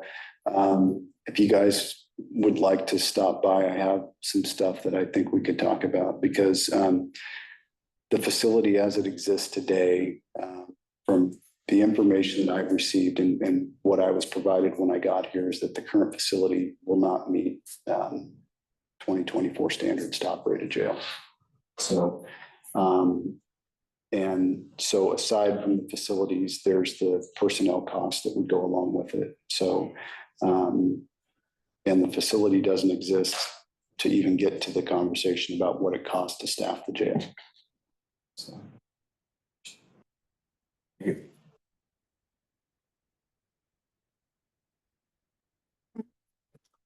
Any other questions on police?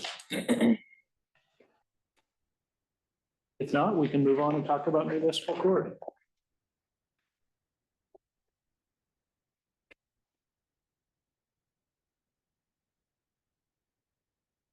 Let's just do these next two together. Are there any questions about municipal court or municipal court support services?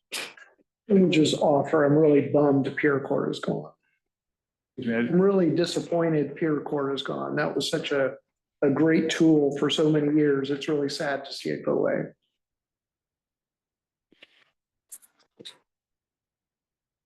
We wanted the first. I think we were, yeah. Actually predates me. Yeah, that goes way back. Yeah, no. Already, would you like me to address Counselor Savage's question? If anybody else heard it, they asked if it would ever come back. And the difficulty is that we weren't getting the referrals from, I believe, Serbu. Is that? It probably comes from, I mean, I wasn't here when it was operational, but I had a similar program in the city of Redmond several years ago. So we weren't getting the referrals from the youth that were having difficulties coming back to our court to be set in a trial of their peers. And so it just wasn't being effective for the amount of money that was being spent. What needs to happen is a really robust agreement with your county juvenile department to make those referrals back on cases. And generally what happens, it's those lower level cases that they would just either dismiss in the interest of justice, or they would, not prosecute for lack of resources. But you get those cases referred back to your peer court, and then you have to have a staff, you have to have somebody to manage that program once they get back. So, and then, and then to coordinate the team peer court as well. So. If I may, that's not to say that innovative things aren't happening in juvenile justice. They're just not happening through our municipal court. They might be happening through Lane County Youth Services.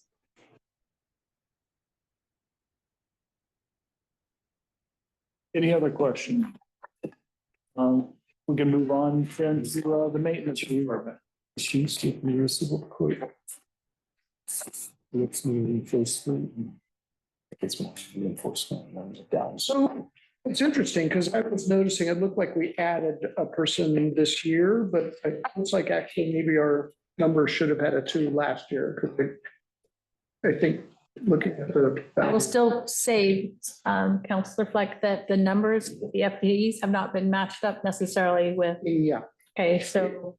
I guess I still would like to know the question. I mean, we're in a tight budget.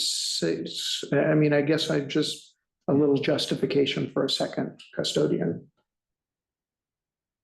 Well, we have experienced incredible increase in the use of the armory. In fact, we could not keep up with the cleaning responsibilities at the armory. And a good majority of last year, we hired a outside firm to do the custodial work. And that was only 1 to 2 days a week, and they weren't able to clean to the satisfaction necessary. And the responsibility of cleaning all the facilities, whether it's City Hall, the community center. We have cleaning duties that we used to have a hired custodian at the shop a day a week. Now we have a custodian that can go out to the golf course and clean the golf course bathrooms out on the course and at the pro shop and at the maintenance shop. So two custodians, we have two incredible custodians right now, and they're doing an incredible job keeping our facilities clean, and we need them. Okay, thank you. Just along those same lines, one of the things we're hoping to do this next year is to take a real hard look at our business model for the Armory and for the community center rentals. And, you know, I think I've talked with some of the council members about this, that, you know, we want to figure out what our total costs are, what is our level of subsidization to folks who are renting the facilities, and really kind of bring that information back to you. And, you know, the custodian issue is certainly a part of that.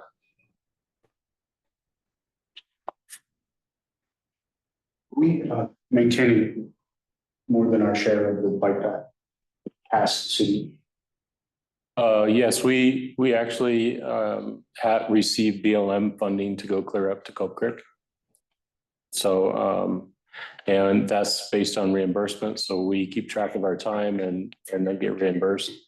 We have funding to make it through this fiscal year in 2025.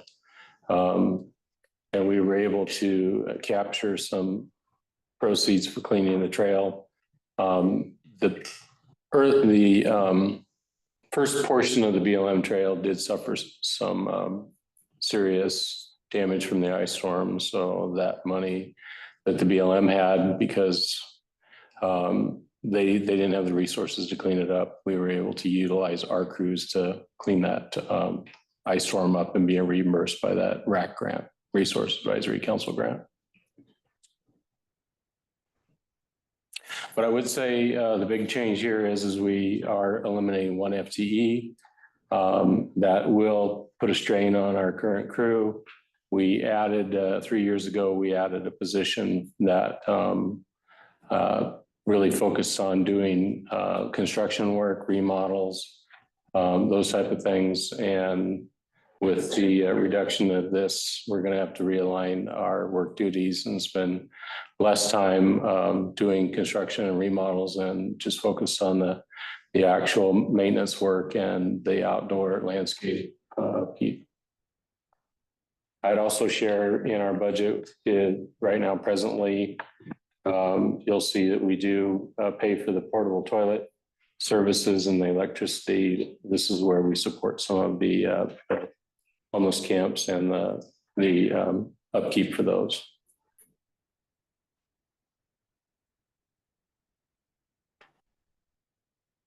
Any other questions on the maintenance budget? If not, we'll move on to the engineering budget. Really don't have any major changes here except for one. We added a line item in this budget to cover for inspection services that we provide on private projects that are putting in public infrastructure. So when we enter into agreements with the developer and they do put in infrastructure that becomes part of the city's utility system, they pay for the inspections. So in essence, the money comes into the general fund and the cost of those inspections are accounted for in this fund. Because I was actually going to ask if branch engineering had got more expensive. So I'll be completely honest with you, in the 7 years I've been here, this is the first year that we've had a project, a developer come in and install infrastructure that becomes the city's infrastructure. So up until this time, when we reorganized the engineering department and contracted out those services, I didn't allocate enough resources, or it's more appropriately to have a line item for that because it's a reimbursed expense, and it doesn't get confused with the day-to-day engineering services that branch does for us. And the $35,000 line item is the branch engineering. That's correct, yes. So does it seem like it's working? I mean, it's certainly saving us money than having it run an engineer. Does it seem like it's working pretty well then? Yeah, I can't say enough good about Branch. They have an incredible team of employees that have, span from geotech to structural to civil to traffic. I mean, they can pretty much answer and almost every need that the city would have engineering wise, except the treatment plant engineering needs. Is your question about the 50? Yeah. Yes. That was the projects when somebody's putting in infrastructure that the city will ultimately propose.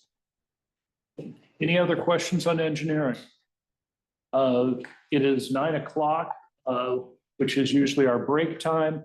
And we've had at least one person express that they do have a hard stop at 9:30.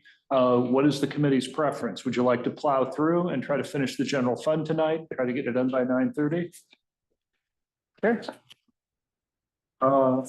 The next item is broadband services, and Assistant City Manager Jake Boone is the person who can really speak to the broadband services. So if you have any questions, ask Jake online here and be able to address them for you. I don't think you have it in our packet. So it says engineering. So it was Michelle. There's other folks too. Yeah, I have this. Do you want to copy mine, Bert? When you made for me? Sure.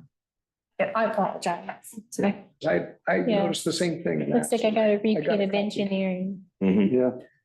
Duplication of Yeah. 72. Are there plans? It's the exact thing as page 2. Yeah, it's an engineering budget. Hey, Jake, we got a lot of wireless repeaters, not a lot of bandwidth. Getting past that, you want to move on to development?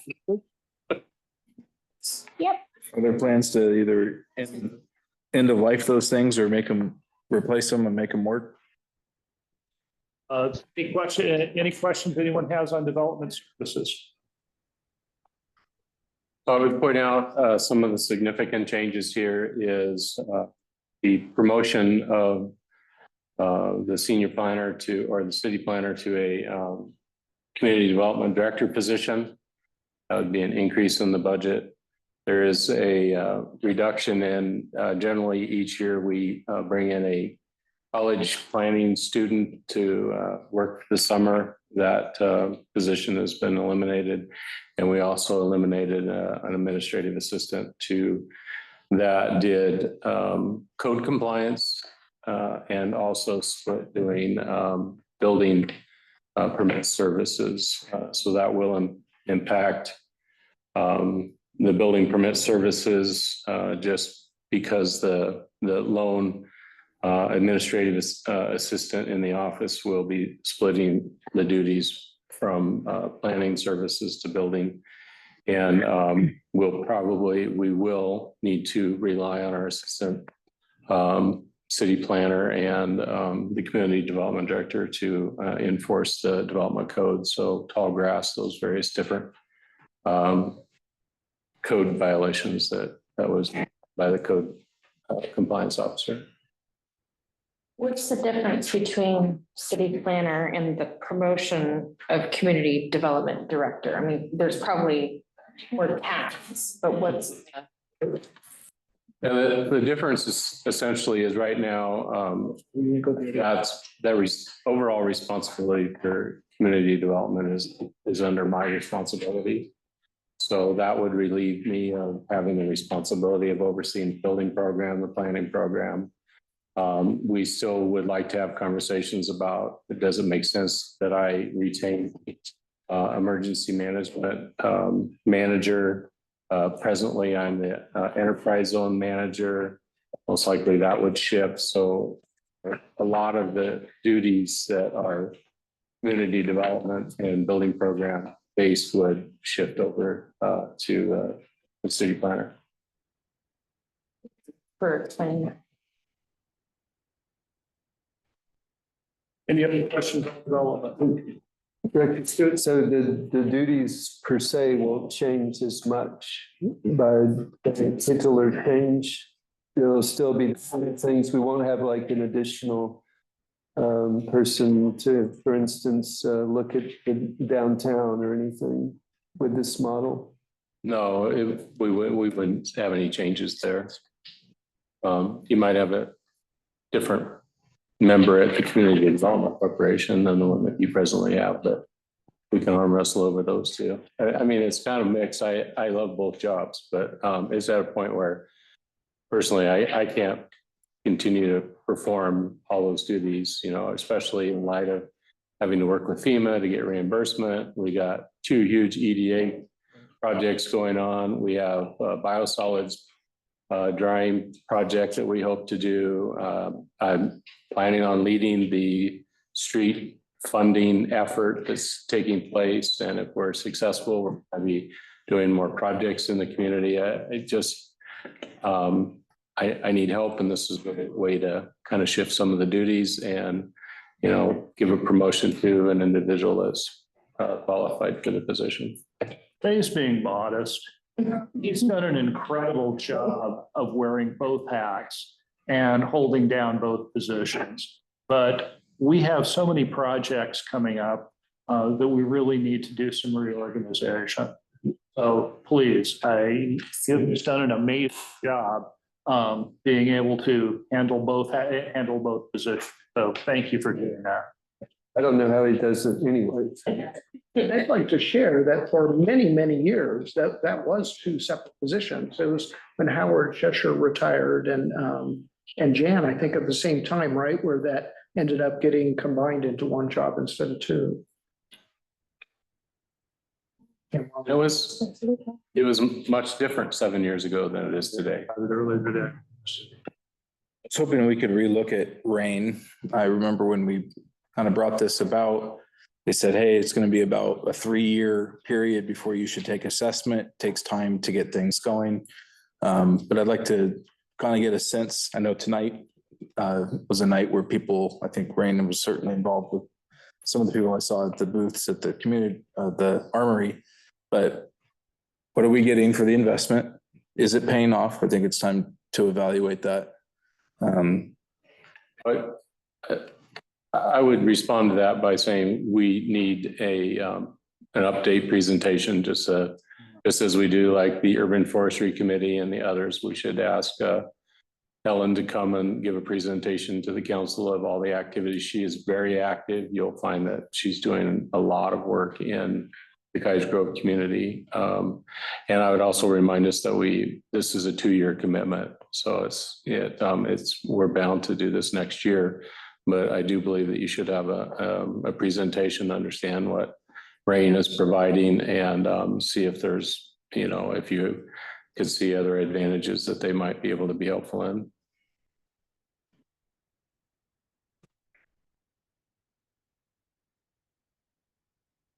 Any other questions? You want to go back and try to pick up broadband and move on to the library? Really quick, are there any questions about broadband? I should ask that. In reading the overview and the information on this, it seems like, you know, broadband serves a couple of purposes. My understanding is it's serving the connection between all city services and different departments. But is it also serving the customer base beyond the radio antennas that, you know, are like 0.5 megs or fishing bandwidth, or are they? Yeah. So this system does provide service to Territorial Seed. Up until recently, it provided service to South Plain Rural Fire. They have actually changed from the receiving service from the city now to Douglas Fastnet. I believe it's my understanding, only one other provider that we provide service to, and that's the hospital.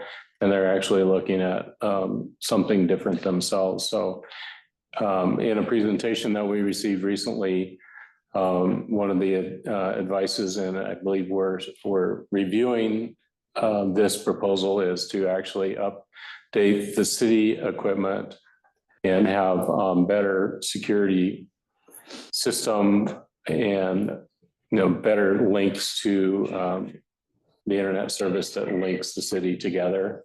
And possibly with Ziply and Douglas Fastnet coming into the community and with the existing providers that we already have, it may not make any sense for the city to continue in this business.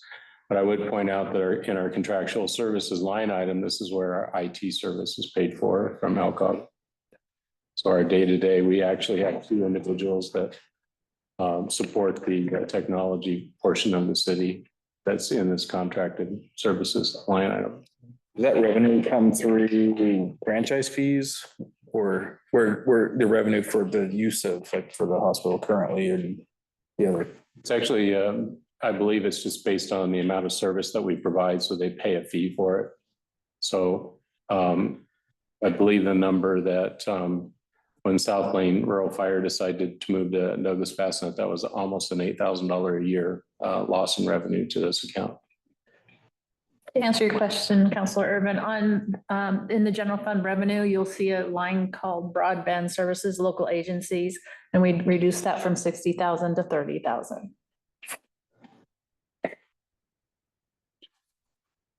Councilor Urban, I would also add those antennas you were talking about. We took those out of service a while back and nobody noticed. But no plans of replacing them with a high functioning CG Wi-Fi network? Not at this time, no. Okay. Is Ziply about that? Any other questions on broadband? If not, we'll move on to library service. Any questions about the library? I guess the library is the last place for free Wi-Fi then. City provided Wi-Fi, right?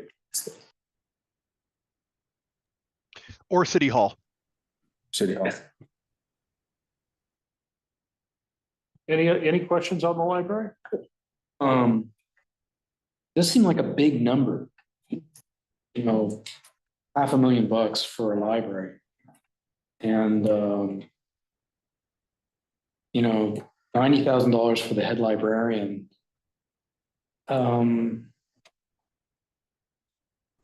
It just seems like a lot of money for a library.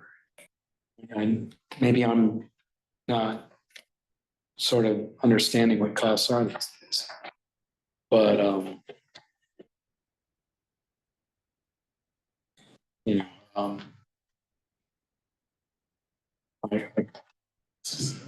guys are okay. So I think this, we touched on this a little bit, Tuesday. I actually really like Danny's comment about us really looking at prioritizing what we're doing. As we're tightening the belt, we're going to have to look at all of these things. And I guess, I kind of knee-jerked into panic when I looked at it, and I'm now kind of resigned, just as my personal 2 cents, that we need to spend the next year really focusing on looking at our services and, really evaluating, what are our priorities and how can we squeeze it down to where we're able to sustain this budget? Because I'll be honest, I don't think we're there yet. And that's the challenge, as we'll look at our, numbers next year and our, projected ending fund unappropriated balance. And we'll kind of have to see at that point what it looks like we're going to be at. But I do think that's a conversation we definitely need to have. I'm not saying don't do it this year. I'm just saying I've kind of resigned myself to, this is one of those areas where personally, I know, because I've been on this for 20 years, we actually used to operate this with a whole lot fewer people. And so that's kind of where I'm at. I have to say, I agree. I look at, we can't hire the police that we really need. Mm-hmm. And I look at this library budget and I have to say, I am about essential services, and as much as I'm sure the library is very appreciated in our community, I have to think about safety first, and so this is where I go. And so I look at, we've had an uptick in $200,000 since 2022 in the library. And that's a pretty substantial budget increase.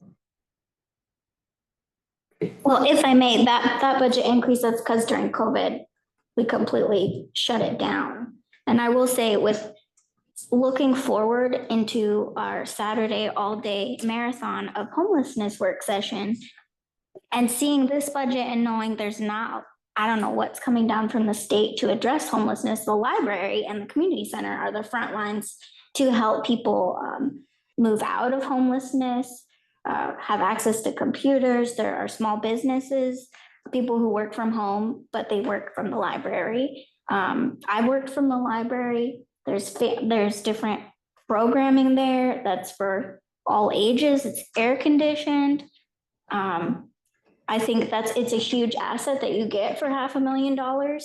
That we have a population, we talk about this a lot, that lives in poverty, and having access to that resource and the staff, it's human capital. The staff there, especially in the age of misinformation, malinformation, disinformation, to have a place people can go read books, access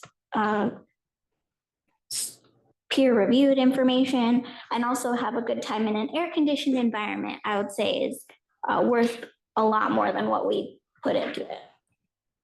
Disinformation, that every single person pretty much has a government phone. So that I would say is everyone has access to information at this point. So that point is not a big selling point for me. What I'm looking at is limiting some hours, maybe. We're making some pretty serious cuts in our safety. And so I have to really look at that. I'm not necessarily saying doing it today, but I'm saying when we're looking at cutting, we're losing jobs in we're understaffed in our finance. Bert is drowning in finance right now. And we have one full-time librarian. What is it, Bert? We have three librarians that are full-time. And she can't keep up and keep on task to keep our budgeting. And basically our city is a business. And so we really need to take a serious look at that first and foremost, because that is the heart of what keeps our city running, is our finance department. Our HR for all of our employees has one employee. So, we have to take a look at a lot of that. We're cutting out of our public works right now, and there's been no cuts made in the library. The library is flat, and we are not a business. We are a government that provides services, and people provide those services. But we still have a finance department that is behind because they can't keep up with their work right now.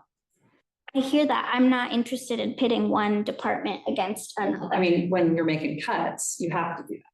We have a balanced budget in front of us. Yeah, I want to address that. If you could remind us about that, see that carryover, that $1 million that we're short. You mentioned you might have to go to a bond or something to make up that at some point, to make up that difference, because we have to have a carryover. Well, no, Don't you have to have? You're asking two questions. No one's suggesting a bond at this point. We said that was a possibility for us to catch up on funds. So we either make cuts to catch up for our carryover, or we have to figure out some way to get that money, correct? Because we're $1 million short on the carryover. Yeah, the budget is balanced as presented. To get to that balanced budget, we needed to cut about $1 million out of the budget, which we did. It was painful, but we did it. My concern is not so much this budget as, looking down the road. We don't want to be in the situation again. So during this next year, I think it behooves us as a council and, city staff to take a hard look at, what our programs are and what those programs are costing. Because, we may have to, we don't want to be in a position to have to make these cuts in the future. We just want to be able to have a program that's going to be sustainable over the long term.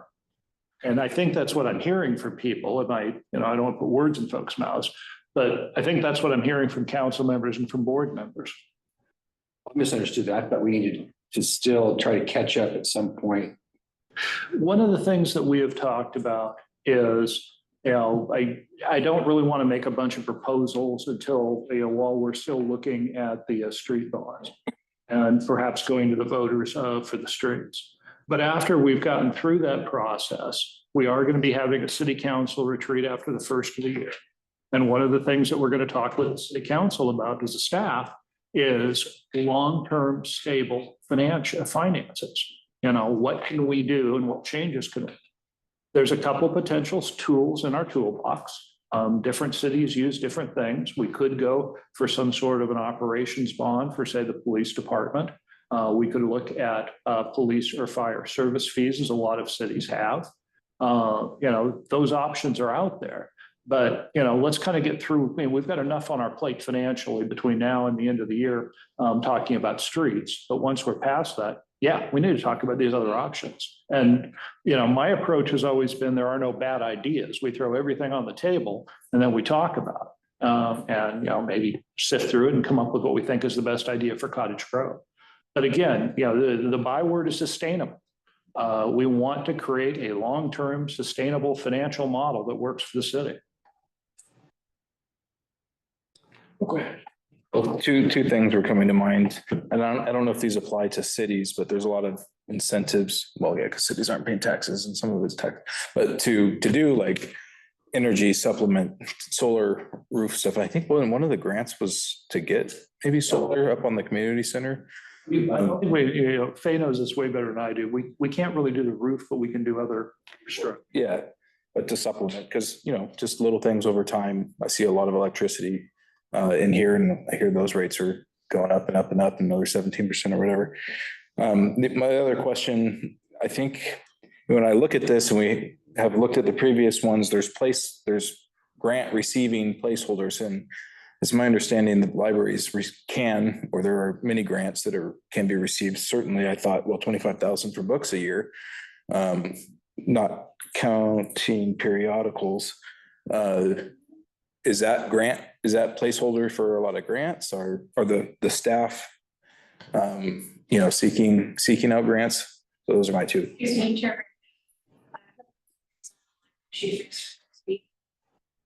Please recognize it.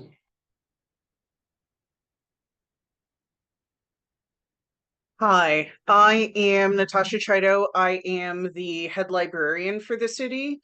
So there were a few different questions that were asked. In the past, I have actually written grants in order to get funding for various updates. With the $20,000 grant from 2022, I was able to get a new microfilm reader that has been useful for not only the library patrons and staff, but also all of the partners and history organizations in town. I work closely with genealogy and the other members of that Partners in History in order to make sure that that we're all functioning appropriately. They have done exhibits in our space. And as to $90,000 for a librarian, let's go back to 2020 when we removed the library services director position. In addition to laying off everyone, I was the first person who got brought back, and I had to take on all of the duties that the library services director had on his plate and absorb that into my own job position. Additionally, for 48 hours a week, we're pretty busy. We have probably on average about 30 people who connect to our Wi-Fi.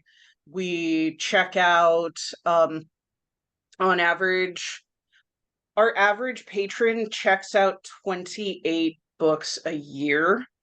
And with the cost of everything that has gone up, if you haven't been looking at the cost of books, it's about $30 for a new hardcover book. The children's budget is actually not just for materials, but that's where all of our programming money for kids comes from. That includes a ready to read grant that is $1,500 from the state that I received this year in order to make sure that we have summer reading programs and ways to help increase literacy initiatives with the library itself, with our local children, to give them a safe place to be, because there are very few places in this city where teens or adults or people who do not have money come to congregate and to and to browse for entertainment, educational attainment, learning. Every single day, we're helping people use computers to access service applications that other organizations will send them to the library in order to do. And a lot of the people who need these services also don't have the computer literacy skills, and I have no facility to teach these computer literacy skills hands-on. So, what other questions do you have for me?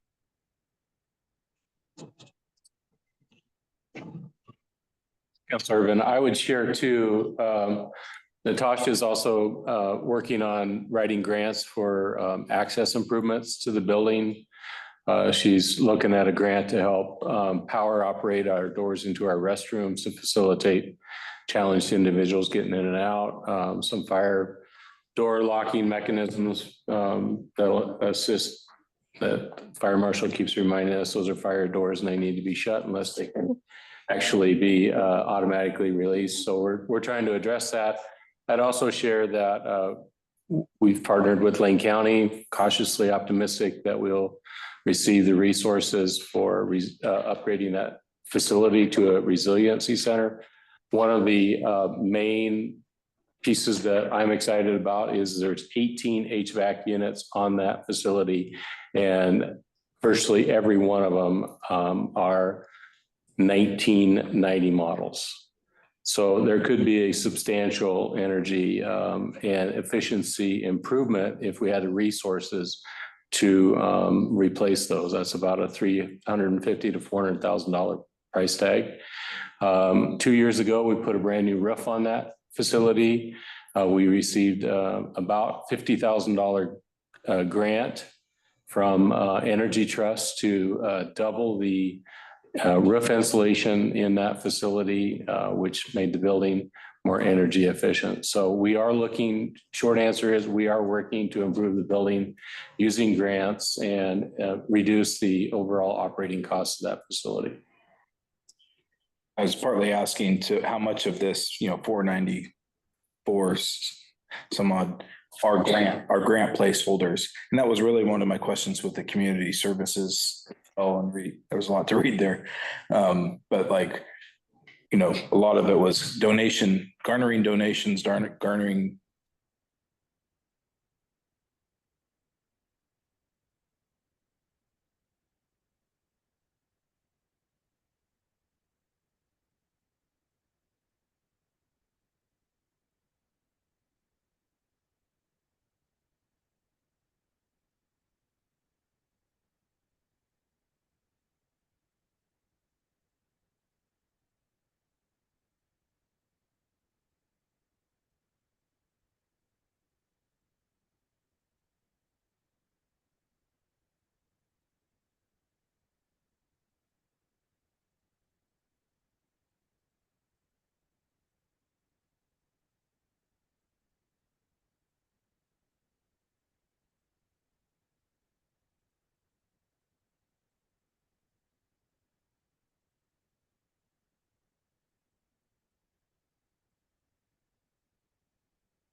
Those of us who are online have lost audio.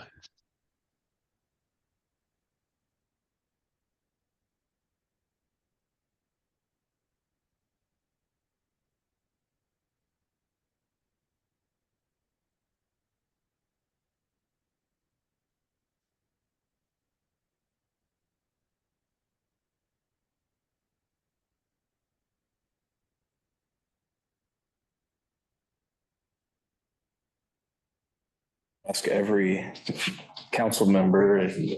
Yes. Yeah. If it gets down to it. Yep, sound is back. Thank you. Did I say the day? Mysterious what is it, 28-minute buzz or the Watergate tape? Yeah. That's a break. So are there any additional comments? Because we are approaching our time that we. Any other comments on the library budget? We have. Note that we have a lot of letters of support, so keeping that in mind as well. Human resources budget. Any questions on human resources? Did we remove those other ones? We're going to remove the other ones that were in the enterprise funds? I will have that correction for you when it comes back, when we're at another session on the Tuesday. Thank you so much.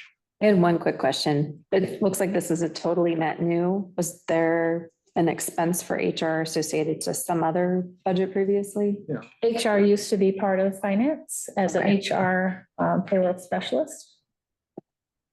And the proposal is to contract out the payroll portion of that. And it was broken out in a bunch of different funds. I mean, a whole bunch of them.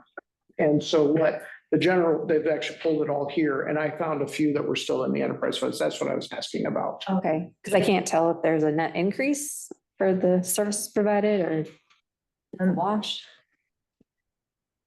I would say that there's some additional expenses to support that department independently that were previously within the finance department. It is 100% now out of the general fund, but we raised administrative charges that support this. It would be very difficult to break down an HR director's position in all the different funds and departments that receive those services. So it's best just to put it in 100%, and we increase the admin fees. Any other questions on human resources? That means there's admin fees from all the other departments that are served that go as revenue. Correct. Okay. You'll see that in the general fund revenue page. What's that offset? It wasn't just to cover that. So I can get you those numbers by Tuesday night, how much that has increased. We actually went from an 8% admin fee to a 10%. However, they are calculated on actual expenditures the previous year. And based on projects that we do, it's limited at an $855,000 level, and then it drops to 1%. So it's 10% up to that and 1% afterwards.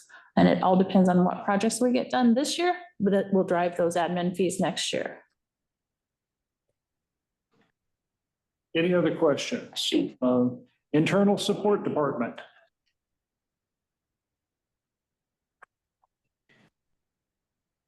Any questions on internal support? Just that I agree with Bert. I'd like whatever revenue excess to go to that unappropriated ending balance.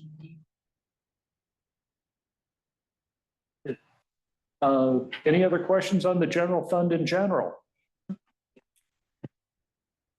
Are we satisfied as it currently stands? In the face of the presentations that we received tonight? Reconvene next Tuesday and start in on special revenue funds. That would be Tuesday, the 21st at 6 p.m. And I would add, I will, if you have questions and it would speed the process up, I'm more than happy to answer those. So just give me an email with them. So I can hopefully get them addressed so that I do know that I believe Tuesday is our date that we have to make an approval. So We'll go through these as quick as we can or as much questions as you guys have, so. Be a long night. In other words.